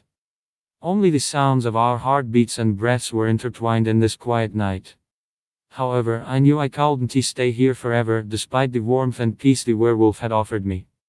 I still had a more important mission to fulfill. I needed to complete the wizard's trials and rescue my senior, who was still trapped in an unknown predicament, waiting for my help. When I mustered the courage to tell him I was leaving, his eyes filled with sorrow and reluctance. In that moment his gaze dimmed, like stars obscured by dark clouds. He lowered his head and remained silent for a long, long time. The air around us seemed to freeze, with only the soft rustling of grass and the breeze breaking the stillness. But in the end, he lifted his head and looked at me with determination, nodding to show he understood my decision. His throat moved as if he wanted to say something, but in the end, he only let out a deep sigh. The day before my departure, he busied himself all day for me. He left early in the morning to prepare an abundance of food and water. The food was carefully selected and prepared: crispy roasted game, freshly picked sweet wild berries, and water drawn from a clear stream, stored in clean bamboo containers. Not only that, he also made me a protective charm from fangs and vines. The fangs were white and sharp, polished by his hands until they were smooth and gleaming. The vines were intricately woven, a testament to his care and focus. He hung the charm around my neck, his eyes brimming with blessings and concern. His fingers lightly brushed my cheek, as if trying to etch this moment of me deeply into his memory. The next day, I set off on my journey. He walked with me all the way to the edge of the forest, silent but staying close by my side. When we finally reached the forest's boundary, he stopped and watched quietly as I walked away. I continued forward through the forest, the mist still thick around me. The fog seemed alive, coiling around me and obscuring my vision. Every step felt like breaking through an invisible barrier. After walking for what felt like an eternity, I found myself standing before a massive trap. The pit was bottomless, lined with sharp wooden stakes. Falling in would mean certain death. The edges of the trap were cleverly concealed with leaves and dried grass. If I hadn't noticed a slight irregularity, I might have already plunged to my doom. I carefully skirted around the trap, each step taken with extreme caution. My heart raced and beads of sweat formed on my forehead. But fate didn't seem inclined to let me off so easily. No sooner had I escaped the trap than I encountered a stretch of swamp. The swamp was like the gaping maw of a monstrous beast, reeking of decay and making my stomach churn. The muddy ground bubbled with murky water as if mocking my audacity. With every step, I could feel the earth greedily sapping my strength, trying to drag me into its endless depths. I took a deep breath, forcing myself to stay calm. I scanned my surroundings for anything I could use to help me cross. Luckily, I spotted a long branch nearby, sturdy enough, perhaps, to be my lifeline through this treacherous mire. Gripping the branch tightly, I plunged one end into the mud ahead, testing my path before taking each cautious step. At first, progress was slow but steady. Though my steps were heavy, I hadn't yet sunk into real danger. But as I ventured deeper into the swamp, the situation grew worse. The ground beneath me grew softer, each step sinking deeper into the muck. The muddy water had already risen past my calves, its icy chill creeping up my legs and sending shivers through my body. Clenching my teeth, I pressed on. Then, suddenly, my left foot slipped, throwing me off balance. I screamed in terror, flailing the branch wildly, trying to find something to hold on to. But it was useless, my body was sinking fast. The mud swallowed my knees in an instant, and I felt an immense force pulling me down. Fear surged through me like a tidal wave, my mind going blank. But then I forced myself to remember the werewolf's encouragement and the survival skills he had taught me. I took another deep breath and steadied myself. First, I stopped struggling, I knew fighting would only make me sink faster. Then, I slowly lay flat, spreading my weight across the surface. This slowed my descent, but I could still feel myself sinking bit by bit. I gripped the branch with both hands, laying it horizontally above me, hoping it might help halt my fall. But the branch, too, began to slip in the mud, and my heart leaped into my throat. Turning my head, I spotted a slightly raised rock nearby. It wasn't too large, but it might be my last hope. Painstakingly, I inched my body toward the rock. Every movement was a battle against the mud's resistance, my progress agonizingly slow. After what felt like an eternity of effort, I finally reached the rock. With all my strength, I grabbed its edge, trying to pull myself free. But the rock was slick with algae, and my hands slipped again and again. Despair threatened to overwhelm me, but I refused to give up. I wiped the mud from my hands on my sleeves for better grip, then clutched the rock once more. Summoning every ounce of strength, I hauled my upper body out of the mud. By the time my torso was free, I was gasping for breath. But I knew I couldn't stop yet. Bracing myself against the rock, I slowly worked my legs free, each inch a struggle against the clinging mud. Finally, my legs broke loose. I collapsed onto the grass at the swamp's edge, panting, drenched in sweat and filth. My body was exhausted, but my heart swelled with relief at having survived. After resting briefly, I forced myself to stand. My legs, numb from the cold mud, felt like walking on cotton. But I told myself I couldn't stop, I had to keep moving. Step by heavy step, I dragged myself away from the dreadful swamp. Looking back, the mire still loomed ominously as if taunting me. But I knew I had conquered it, armed with unwavering resolve and the courage the werewolf had given me. As I pressed onward, my steps remained weary, but the fire of hope in my heart burned brighter than ever. I know there is still a long road ahead, with more challenges waiting for me, but I am no longer afraid. Because I believe that as long as I persevere, I will surely fulfill my mission and save my senior. After a long and arduous journey, I finally emerged from the misty forest. At the forest's edge, sunlight bathed my body, bringing a warmth I hadn't felt in ages. Exhausted, I dragged myself back to the wizard's dwelling, gasping for breath as I spoke. "Wizard, I've completed the first trial." The wizard gave a slight nod and said, "Well done, young one. Your next trial is to retrieve the mystical key from the Valley of the Lost. It is guarded by a colossal serpent. Gritting my teeth, I set off once more.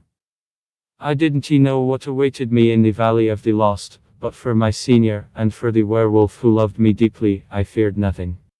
Every step was filled with determination, my conviction burning like a flame, illuminating the path ahead. My body weary beyond measure, I pressed on toward the Valley of the Lost. Thorns sprawled across the path, their sharp spikes stretching recklessly as if to bar my way. Each step felt like a fierce battle against demons. My clothes were already torn to shreds, ragged strips fluttering helplessly in the wind, my skin covered in tiny wounds. Those wounds snaked across my flesh like crimson streams, the stinging pain coursing through me like electric shocks. But I paid no mind to the pain. My heart held only one unwavering resolve: find the mystical key and save my senior. After what felt like an eternity, I entered a dark forest. The trees here stood tall and dense, like silent giants looming imposingly. Sunlight barely pierced through the gaps in the leaves, the few struggling rays quickly swallowed by the darkness. An eerie atmosphere hung in the air, like an invitation from death itself. Treading carefully, the crunch of dead leaves beneath my feet echoed unnervingly in the silence, as if the forest protested my intrusion. With every step, a chill crawled up my spine, coiling around me like an icy serpent. As I walked, a strange sound reached my ears, a noise that seemed to rise from an ancient abyss, filled with dread and the unknown. It came and went, sometimes a low growl, other times a sinister chuckle. I froze, my heart pounding as if trying to escape my chest. Gripping the branch in my hand, my only weapon, it felt pitifully fragile. Eyes darting, I scanned the darkness for any sign of danger. Suddenly, a swarm of enormous bats swooped overhead, their wing beats thunderous in the silence, like the drumbeats of doom. I dropped to the ground, arms shielding my head, terrified of being attacked by these creatures of the dark.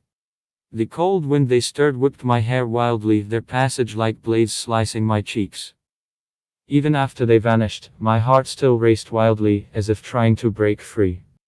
I pressed forward, the path growing rougher. Tree roots jutted from the ground like cold serpents, alive with power and peril. A single misstep could send me tumbling, each step fraught with uncertainty. Not far ahead, I encountered a narrow path choked with thorns. Their interwoven spikes formed an impassable barrier, glinting menacingly in the faint light. Searching for another route proved futile, the dense thicket left no way around. With no choice, I stepped gingerly into the thorns.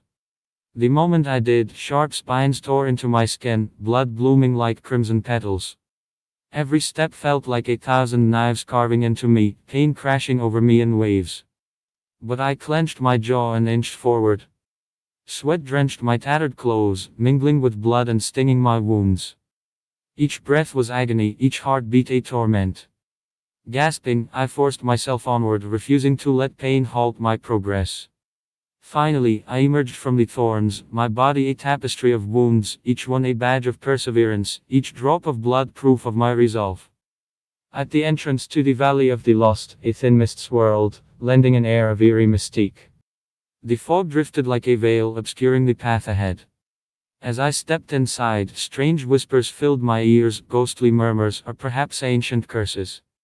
The valley's stones took grotesque forms, some like snarling beasts, poised to strike, others like brooding giants, silent yet brimming with wisdom. A gust of wind sent a shiver down my spine. Then, a massive serpent appeared before me. Its body was thick as a tree trunk, scales glinting dully in the mist, each one like an ancient plate of armor, speaking of its might. The serpent's eyes burned like twin flames, cold and piercing, as if they could see into my soul and lay bare my terror. With a hiss it lunged, jaws gaping to reveal dagger-like fangs. I barely dodged as its body slammed into the ground, shaking the earth and kicking up dust. I fled through the valley, desperate for cover, every step frantic with panic. The serpent pursued relentlessly, its speed terrifying, each lunge bringing me closer to death's edge. Using boulders as shields, I dodged and weaved. The serpent crashed into the rocks, sending debris flying like deadly projectiles. Its attacks grew fiercer, a whip of its tail nearly crushed me, sending me sprawling. The impact sent pain screaming through my body, as if my bones would shatter. Yet I stayed focused, studying the serpent's movements, searching for weakness. After a harrowing struggle, I found it, the serpent's underbelly, where the scales were smaller, less armored. A spark of hope ignited within me. Taking advantage of its inattention, I suddenly rushed forward and stabbed at its abdomen with the branch in my hand. The branch was like a sharp sword, stabbing straight at the python's weak point. The python writhed in pain and let out an angry roar. The sound was deafening, as if it were going to tear the entire valley apart. It launched a final, frenzied attack on me, as fierce as a violent storm. I nimbly dodged and continuously attacked its weak point with the branch. Every dodge was a test between life and death, and every attack was an intertwining of hope and despair. Finally, the python gradually lost its strength and fell to the ground. Its body was still twitching slightly, showing its last struggle. I stood aside, gasping for breath, feeling completely exhausted. Sweat poured down like rain, and my vision became blurred due to fatigue. In the place guarded by the python, I found the mysterious key. The key emitted a mysterious glow, as if it contained endless power. Its light illuminated my sweaty and dusty face, bringing me a glimmer of hope. However, just as I was about to leave the Valley of Lost with the key, I found that the valley entrance was blocked by a mysterious magic barrier. The barrier shimmered with a strange light, like flowing water waves, full of unknown power. No matter how hard I tried, I couldn't break through this barrier. I rammed into it with all my might, but was bounced back by a powerful force. I touched it with the key, but there was no reaction at all. Just when I was feeling desperate, I suddenly noticed some strange symbols engraved on the key. I realized that this might be the key to unlocking the magic barrier. I began to carefully study these symbols, trying to find the pattern among them. The symbols were all different in shape. Some were like twisted lines, and some were like mysterious patterns, making it hard to figure out. As time passed by second, I still had no clue. Every attempt ended in failure, and the anxiety in my heart grew stronger and stronger. At this time, the sky was gradually getting dark, and the Valley of Lost was filled with unknown dangers. The darkness surged in like a tide, swallowing everything up. I didn't know if I could unlock the magic barrier before the darkness fell, but I knew that I couldn't give up. I stared blankly at the mysterious magical barrier, and the anxiety in my heart was rising like a tide. Darkness gradually enveloped the entire Lost Valley. The darkness seemed to be alive, flowing slowly like a thick liquid and devouring everything. The surrounding temperature also seemed to drop accordingly. A chill rushed from the soles of my feet straight to the top of my head, making me shiver involuntarily. Just when I was full of distress and didn't know what to do, a gloomy wind blew in from the valley entrance.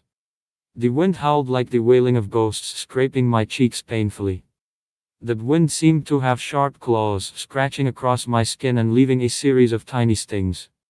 Along with the sound of the wind, I heard a series of heavy footsteps. The sound went thud, thud, thud, and each step seemed to be hitting my heart. My heart rate instantly accelerated, as if it was about to jump out of my throat. Fear tightly grasped my throat, making it almost impossible for me to breathe. I clenched the mysterious key in my hand. The key glowed faintly in the darkness, as if it was my only hope. I looked around warily, my eyes straining to search in the darkness. I saw a huge figure slowly emerging from the darkness. It was a giant as tall as a mountain. The giant's body was tall and mighty, with bulging muscles that seemed to contain endless power. Each muscle was like a hard rock, with distinct lines. His skin was as rough as stone, covered with traces of time and battle scars. It glowed a dull sheen in the faint light, like an ancient armor. His face was hideous and terrifying, with his facial features twisted together. His two eyes were like burning fireballs, revealing a fierce light. That look seemed to be able to burn me to ashes in an instant. He walked towards me step by step, and each step made the ground tremble slightly. The ground groaned painfully under his heavy pressure, and small stones bounced, as if fleeing in fear. I involuntarily took a step back until my back was pressed against the magical barrier. A cold force came from the barrier, making me shiver involuntarily. The giant stopped and looked down at me. His figure was like a huge dark cloud, completely covering me in the shadow. His voice boomed like thunder. Little girl, hand over the key in your hand, or you won't leave here alive. His voice echoed in the valley, making my ears buzz.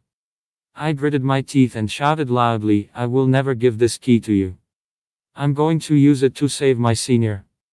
Although my voice was trembling, it was full of determination. The giant sneered, and that laughter seemed to freeze the surrounding air. He stretched out his huge palm to grab me. That palm was like a dark cloud looming overhead. I quickly dodged to the side. The giant's palm brushed past the corner of my clothes, bringing up a gust of wind. That wind made my clothes flutter loudly, as if it was going to tear me apart. I turned around and ran deeper into the valley. The ground under my feet was uneven, and I ran with deep and shallow steps. The giant chased after me closely. His footsteps were like the drumbeats of a death knell, and each step made my heart tremble a little more. Each step he took was equivalent to several steps of mine. I felt as if his breathing was right behind my head, and that scorching breath seemed to burn my back. The terrain in the valley was complex, with boulders everywhere. I shuttled between the boulders, hoping to slow down the giant's speed. But the giant effortlessly rammed through those boulders, and gravel flew everywhere. Some hit me, bringing a burst of pain. Suddenly, I found a steep hillside covered with loose stones. I didn't hesitate and climbed up it, using my hands and feet and struggling to climb upwards. Every time I grabbed a stone, I felt that it might fall off at any time. The giant also climbed up. His huge body made the hillside start to tremble, and many stones rolled down the slope. Each rolling stone was like a cannonball, carrying a huge impact force. I tried hard to keep my balance and continued to climb up. Just then, a big rock came crashing down towards me, and I narrowly avoided it. The rock whistled past me, bringing up a gust of wind. The giant took the opportunity to speed up. It seemed that he was about to catch me. I gritted my teeth and jumped towards a big tree beside me, grabbing a thick branch. The branch shook violently under my impact. The giant's hand missed, and he roared angrily.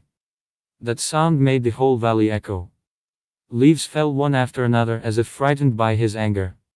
I climbed along the branch to the top of the tree and temporarily avoided the giant's pursuit. But the giant didn't give up. He started to shake the tree, trying to shake me off. The branch shook violently, as if it was about to break at any time. I tightly hugged the tree trunk and didn't dare to let go. My hands turned white from excessive force, and my fingernails were deeply embedded in the bark. Just when I felt that I was about to lose my grip, I found a narrow crack in the rock wall not far away. I seized the opportunity. Taking advantage of the moment when the giant took a short break, I leaped from the tree and threw myself towards the crack. My body drew an arc in the air, and my heart was in my throat. I squeezed into the crack with difficulty. The space inside was very small and could only barely accommodate me. The rough surface of the rock wall rubbed against my body, bringing a burst of pain. The giant roared angrily outside and kept hitting the rock wall with his hand. Stones fell one after another. Each falling stone made my heart skip a beat, and I was afraid that the crack would collapse. I didn't even dare to breathe loudly in the crack, and my heart was in my throat. My heartbeat sounded extremely loud in the narrow space. After a while, the noise of the giant gradually subsided. I cautiously poked my head out and found that the giant had left. I heaved a sigh of relief and climbed out of the crack. However, before I could stand still, the ground under my feet suddenly began to shake violently. I was horrified to find that the surrounding mountains seemed to be changing in some way. A series of huge cracks spread across the ground, like the claw marks of a demon. I ran desperately, trying to find a safe place. But the whole valley was in chaos, and I didn't know where to go. Just when I was in a panic, I saw a cave in front of me. There was a faint mist floating at the entrance of the cave. I had no other choice but to run towards the cave. As soon as I entered the cave, a stale smell assailed my nostrils. That smell was mixed with the smell of dampness and decay, making me feel nauseous. The light in the cave was very dim, and I could only grope my way forward. As I walked, I heard a strange sound, like something whispering. That sound was sometimes high and sometimes low, intermittent, as if telling an ancient secret. My heart rate accelerated again, and cold sweat broke out on my forehead. The sweat slid down my cheeks, itching, but I didn't dare to raise my hand to wipe it off. Suddenly, a dark figure flashed past me, bringing with it a gust of cool wind. That cool wind made all the hairs on my body stand on end. I was startled and stopped in my tracks. I nervously surveyed the surroundings. My eyes struggled to adapt to the darkness, trying to make out the situation around me. At this moment, I felt as if there were a pair of eyes staring at me in the darkness. That gaze was cold and merciless, making me feel as if I had fallen into an ice cellar. I had no idea what it was. Fear almost paralyzed me. My body seemed to be frozen and extremely stiff. Just then, a low growl came from the depths of the cave. The low, guttural roar echoed through the cave, sounding like rolling thunder that shook loose stones from the ceiling, sending them tumbling down. Each falling rock felt like a countdown to fate, making my already trembling heart pound even harder. Terrified, I clutched my ears and pressed my body tightly against the cold, hard cave wall, desperate to find some semblance of safety in its unyielding embrace. In the darkness, a pair of eyes glowed faintly, slowly drawing closer like ghostly flames flickering in the night, unpredictable yet deadly. I widened my eyes, straining to make out what it was, but the darkness mercilessly swallowed my vision, revealing only a vague, enormous silhouette that loomed and faded in the shadows. As the shape grew clearer with every inch it advanced, so did my fear deepen. With its approach came a pungent stench, a sickening blend of rot and blood that assaulted my nostrils. My stomach churned violently and I couldn't help but gag. Then, by the dim light filtering into the cave, I finally made out the figure, a massive black panther. Its sleek, powerful body looked even more formidable in the darkness. Muscles tensed and rippled beneath its glossy fur, each movement like a reservoir of hidden strength, ready to explode at any moment. Its coat was shiny and smooth, yet carried an eerie, chilling aura as if it were a messenger of the night, bearing the shadow of death itself. Its tail lashed the ground like a thick whip, stirring up dust with every strike. The panther crouched low, limbs slightly bent like a drawn bowstring, poised to launch a deadly attack. Cold, merciless killing intent blazed in its eyes, the pure, unrelenting gaze of a predator with no mercy. Its teeth gleamed like blades in the faint light, sharp enough to snap my throat in an instant.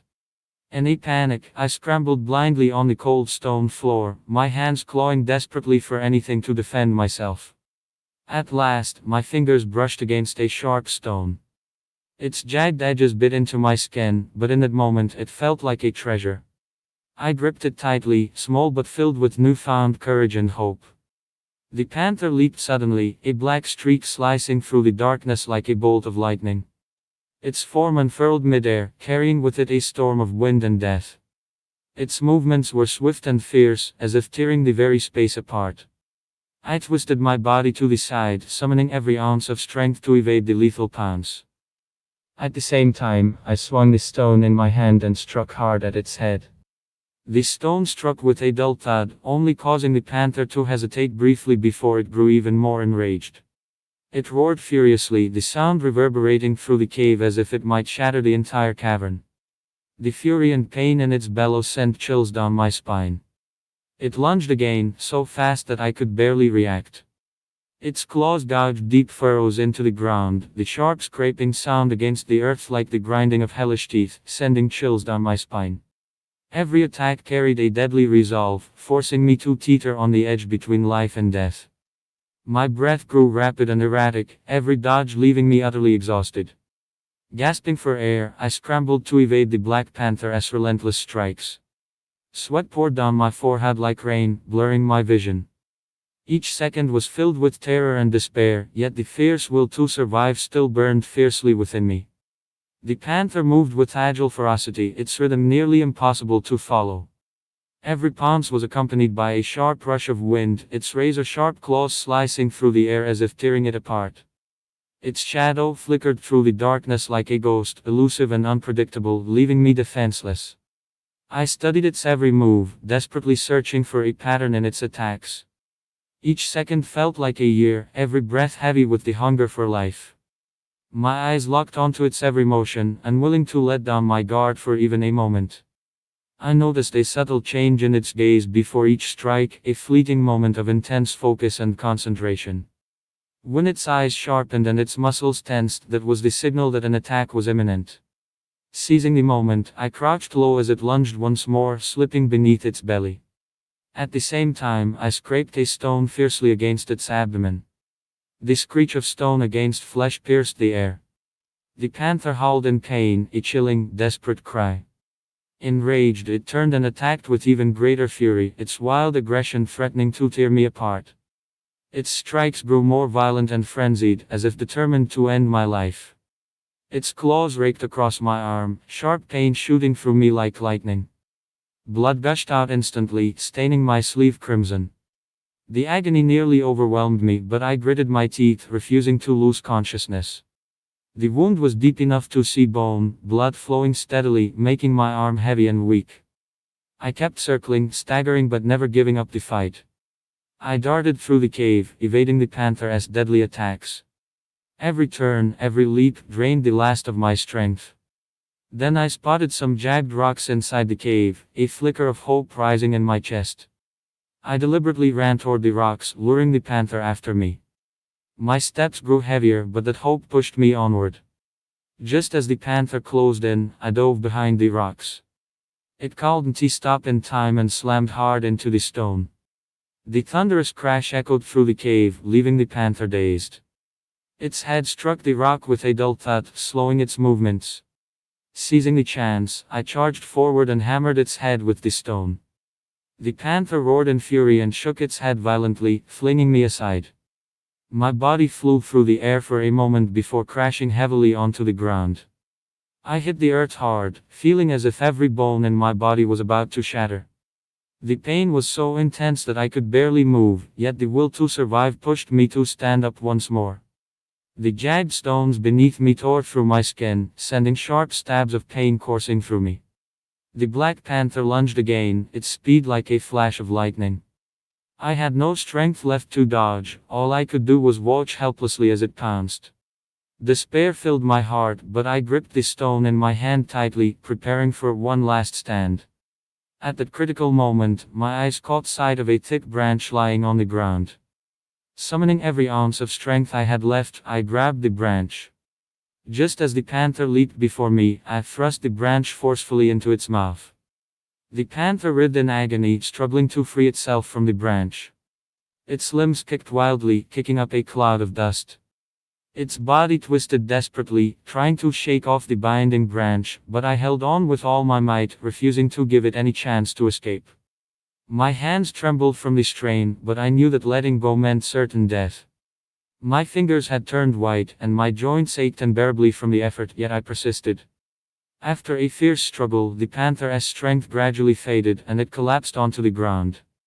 Its body still twitched faintly, and the eyes that once gleamed with murderous intent slowly lost their light. Its breathing grew weak and finally ceased. I slumped to the ground, gasping for air. Sweat and blood mixed on my face, dripping down onto the earth. Looking at the motionless body of the panther, I felt no joy, only endless exhaustion and a deep fear of the unknown. But before I could rest for long, a strange sound echoed from deep within the cave.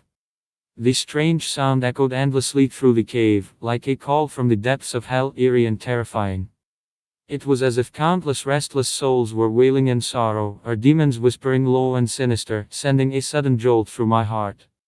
The exhaustion from my recent fight with the Black Panther hadn't yet faded, and now a new wave of fear surged over me like a rising tide, threatening to drown me completely. I forced myself to stand, my legs heavy as if filled with lead. Clutching the branch idly in my hand, the same one stained with blood from the battle with the panther, it was now my only lifeline. Cautiously, I edged toward the source of the sound. With every step, my heartbeat thundered in my ears, as if warning me of my fate. My breath grew shallow and rapid, the heavy breaths echoing sharply in the silent cave. As I drew closer, the sound became clearer, like some massive creature shifting its weight, causing the ground beneath me to tremble faintly. In the darkness, I caught a glimpse of a huge shadow swaying ahead, as enormous as a mountain, pressing down on me with a suffocating weight. Suddenly, a faint beam of light slipped through a crack in the stone wall above, a fragile ray of hope, yet too weak to dispel the fear gripping my heart. Using the dim light, I finally made out the source of the noise, a colossal pangolin. Its massive body loomed like a hill, its tough scales gleaming with a cold, steely sheen, like an impenetrable armor. Each scale resembled a shield, reflecting an eerie, unnatural glow. The pangolin's head was enormous and heavy, crowned with sharp, knife-like horns that glinted menacingly in the light. Upon seeing me, it let out a low, furious roar that reverberated through the cave, rattling my eardrums as if trying to shake my very soul free from my body. The shockwave struck me, making me tremble uncontrollably. Instinctively, I took a few steps back, silently cursing my luck. I had just defeated the Black Panther, and now faced this giant beast. I wasn't sure if I still had the strength to fight. With every retreating step, the stones and dust beneath my feet scattered, as if manifesting the fear swelling inside me. The pangolin charged forward with heavy, earth-shaking steps. Each footfall was like a hammer striking the ground, sending dull thuds echoing through the cave. I scrambled to dodge to the side as its massive body crashed against the cave wall, sending stones tumbling down. The tremendous impact cracked the walls deeply, showering the ground with falling debris. Desperately, I scanned its massive form, searching for a weakness. I spotted its belly, softer and less protected, but to strike there, I'd have to get dangerously close. Every step toward it risked being pierced by its sharp horns or crushed beneath its immense weight. The danger was overwhelming, but hesitation could be fatal. I circled around the cave, using the stone pillars and rocks inside as shields to dodge its powerful charges. Each pillar became a temporary refuge, every rock a tool in my desperate dance with the beast. Though the pangolin's speed was slow, its strength was immense. Every impact made the cave tremble as if it might collapse at any moment. Stones from the ceiling rained down relentlessly, threatening to bury me alive. During one narrow escape, I slipped and fell hard onto the rough ground, scraping my palms and knees raw. Seizing the opportunity, the pangolin lunged at me. Its massive form loomed larger and larger in my vision, bringing with it an overwhelming sense of despair. I rolled on the ground, frantically trying to stay out of its reach. Just when I thought it was about to crush me, my eyes caught sight of a narrow crevice on the floor, just big enough for me to slip inside and hide. That tiny hole was like a beacon of hope in the darkness, my last chance. Without hesitation, I crawled in, curling up painfully in the cramped space. Outside, the pangolin clawed furiously at the ground, the sharp scraping sounds sending chills down my spine. Its strength was terrifying, each scrape made the cave feel like it could collapse on me at any second. I curled up as tightly as I could, barely daring to breathe. My heartbeat echoed loudly in the confined darkness, the only sound in this shadowed world. The pangolin's movements continued for what felt like an eternity. Finally, silence fell. I cautiously peeked out, eyes scanning every corner.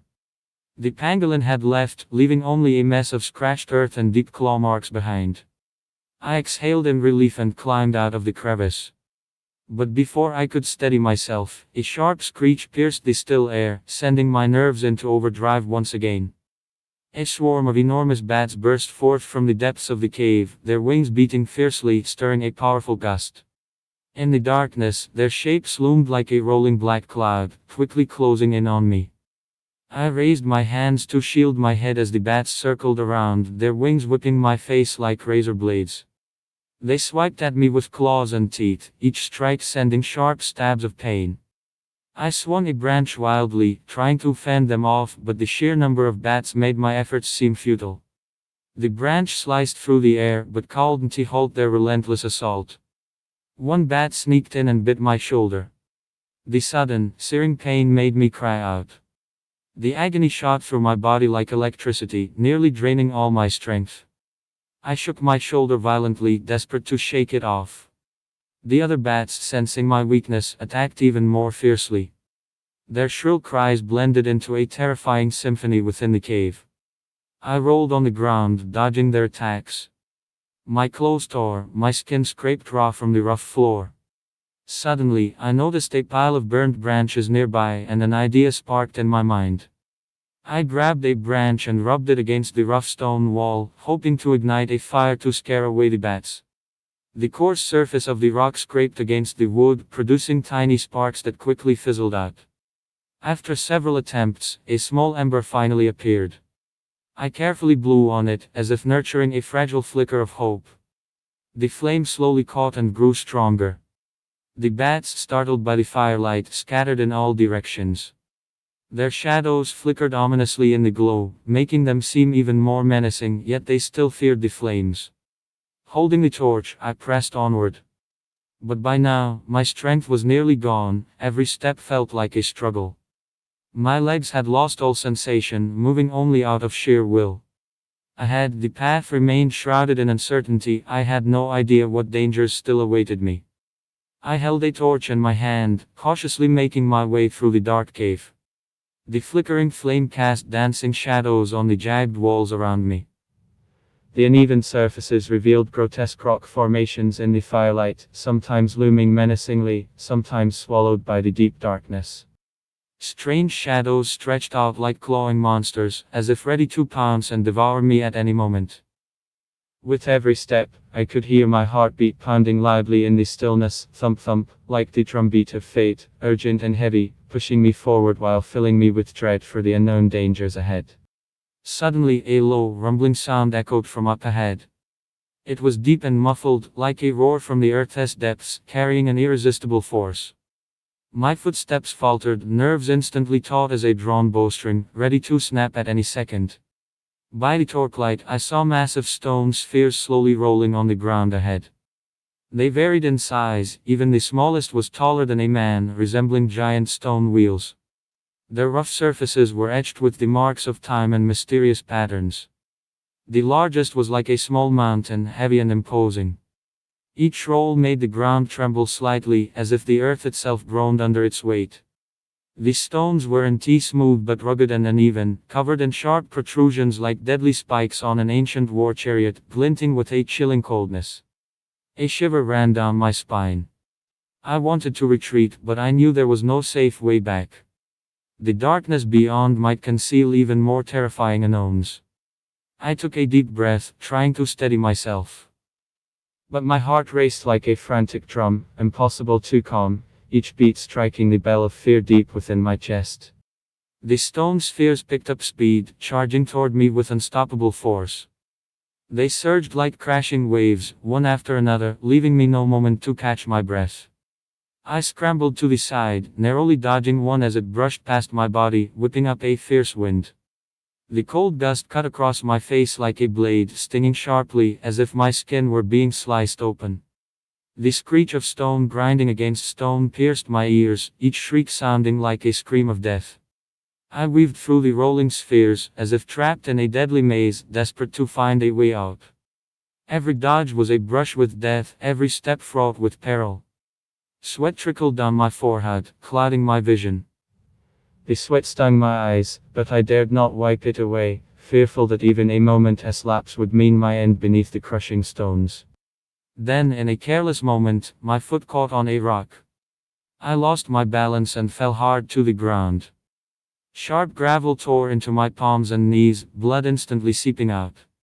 At that moment, a massive stone sphere came rolling straight at me. The stone sphere, illuminated by the flickering firelight, loomed like a towering mountain on the verge of collapse, exuding an aura of destruction, its shadow casting darkness over me. I watched in terror as the stone sphere rolled closer and closer, my heart sinking into despair. In that fleeting moment, time seemed to freeze, everything around me slowed to an unbearable crawl. I felt as if I was staring into the end of my life, glimpsing the unfinished wishes and lingering attachments I still held dear. At the critical instant, my survival instinct surged, and I mustered every ounce of strength to roll aside. The stone sphere barely missed me, its rushing air tousling my hair and slashing my cheek with a stinging pain. My heart pounded wildly, threatening to burst from my chest, each beat a testament to the relief of having escaped death's grasp. I struggled to my feet, my legs trembling from fear and exhaustion, feeling as if they no longer belonged to me. I continued to dodge the relentless assault of the stone spheres, every movement heavy and labored. Each leap felt like I was drawing on the last reserves of my strength, every sidestep was a desperate battle against fate itself. But the number of stone spheres multiplied and their speed quickened, leaving me barely a moment to breathe. They collided with deafening crashes, like the roar of a merciless war. Sparks flew from their impacts, flickering in the darkness like shooting stars streaking across the night sky, yet carrying the chilling scent of death. Just as I was about to collapse from utter exhaustion, I noticed a pattern in their rolling. They seemed drawn by some unseen force, following specific paths. Those trails left deep grooves in the ground, like the scars of destiny, whispering ancient and mysterious tales. Some paths formed perfect circles, others twisted and turned like enigmatic runes. Seizing the moment, I darted through the gaps between the spheres. Each jump demanded precise judgment, every sidestep had to be perfectly timed. My eyes locked onto the rolling spheres, my mind racing to calculate their speed and trajectory. I searched for the source controlling them, a flicker of hope burning fiercely amid the endless danger. Every step forward was fraught with risk, but I knew this was my only chance to survive. After a grueling search, I discovered a massive mechanism embedded in the cave wall, continuously propelling the stone spheres forward. The mechanism was composed of intricate gears and levers, radiating an ancient and mysterious aura. The enormous gears meshed with a heavy, grinding click-click, as if narrating the passage of countless years. The levers moved up and down, driving the spheres in a deadly rhythm, like a macabre dance of death. I approached the mechanism cautiously, each step measured and careful. The ground beneath was littered with rubble and pits, and one misstep could send me tumbling. I wanted to destroy it, but fear gripped my heart. Any mistake might trigger even worse consequences. With every step closer, my fear grew, yet the will to survive pushed me onward, unable to stop. Just as I was about to reach for the mechanism, a stone sphere hurtled toward me. Its speed was so sudden that I barely had time to react. I had to dodge quickly, rolling on the ground to avoid the attack. Dust billowed up from the floor, choking me and making it hard to breathe. When I approached the mechanism again, I discovered that sharp spikes surrounded it. Under the flickering firelight, the spikes gleamed coldly, as if warning me to stay away. Each spike resembled the fangs of a venomous snake, enough to make anyone hesitate. Gritting my teeth, I used my torch to burn away some of the spikes. The flames licked at the metal, crackling and hissing as they consumed the sharp edges, filling the air with the acrid scent of burning. Black smoke rose, stinging my eyes and throat. Then, reaching out to disable the mechanism, the moment my fingers touched it, I felt a powerful resistance push back. It was as if invisible hands were holding me back, engaging me in a fierce struggle of strength. The instant I succeeded in breaking the mechanism, all the stone spheres stopped rolling. For a moment, the world seemed to fall into complete silence, only my ragged breathing and pounding heart broke the stillness. A heavy quiet enveloped the entire cave, as if time itself had frozen. I exhaled in relief, about to take a moment's rest, when a low, guttural roar echoed from deep within the cavern. My heart leaped again, uncertain of what new danger awaited me. That is for today. Take care. Bye bye.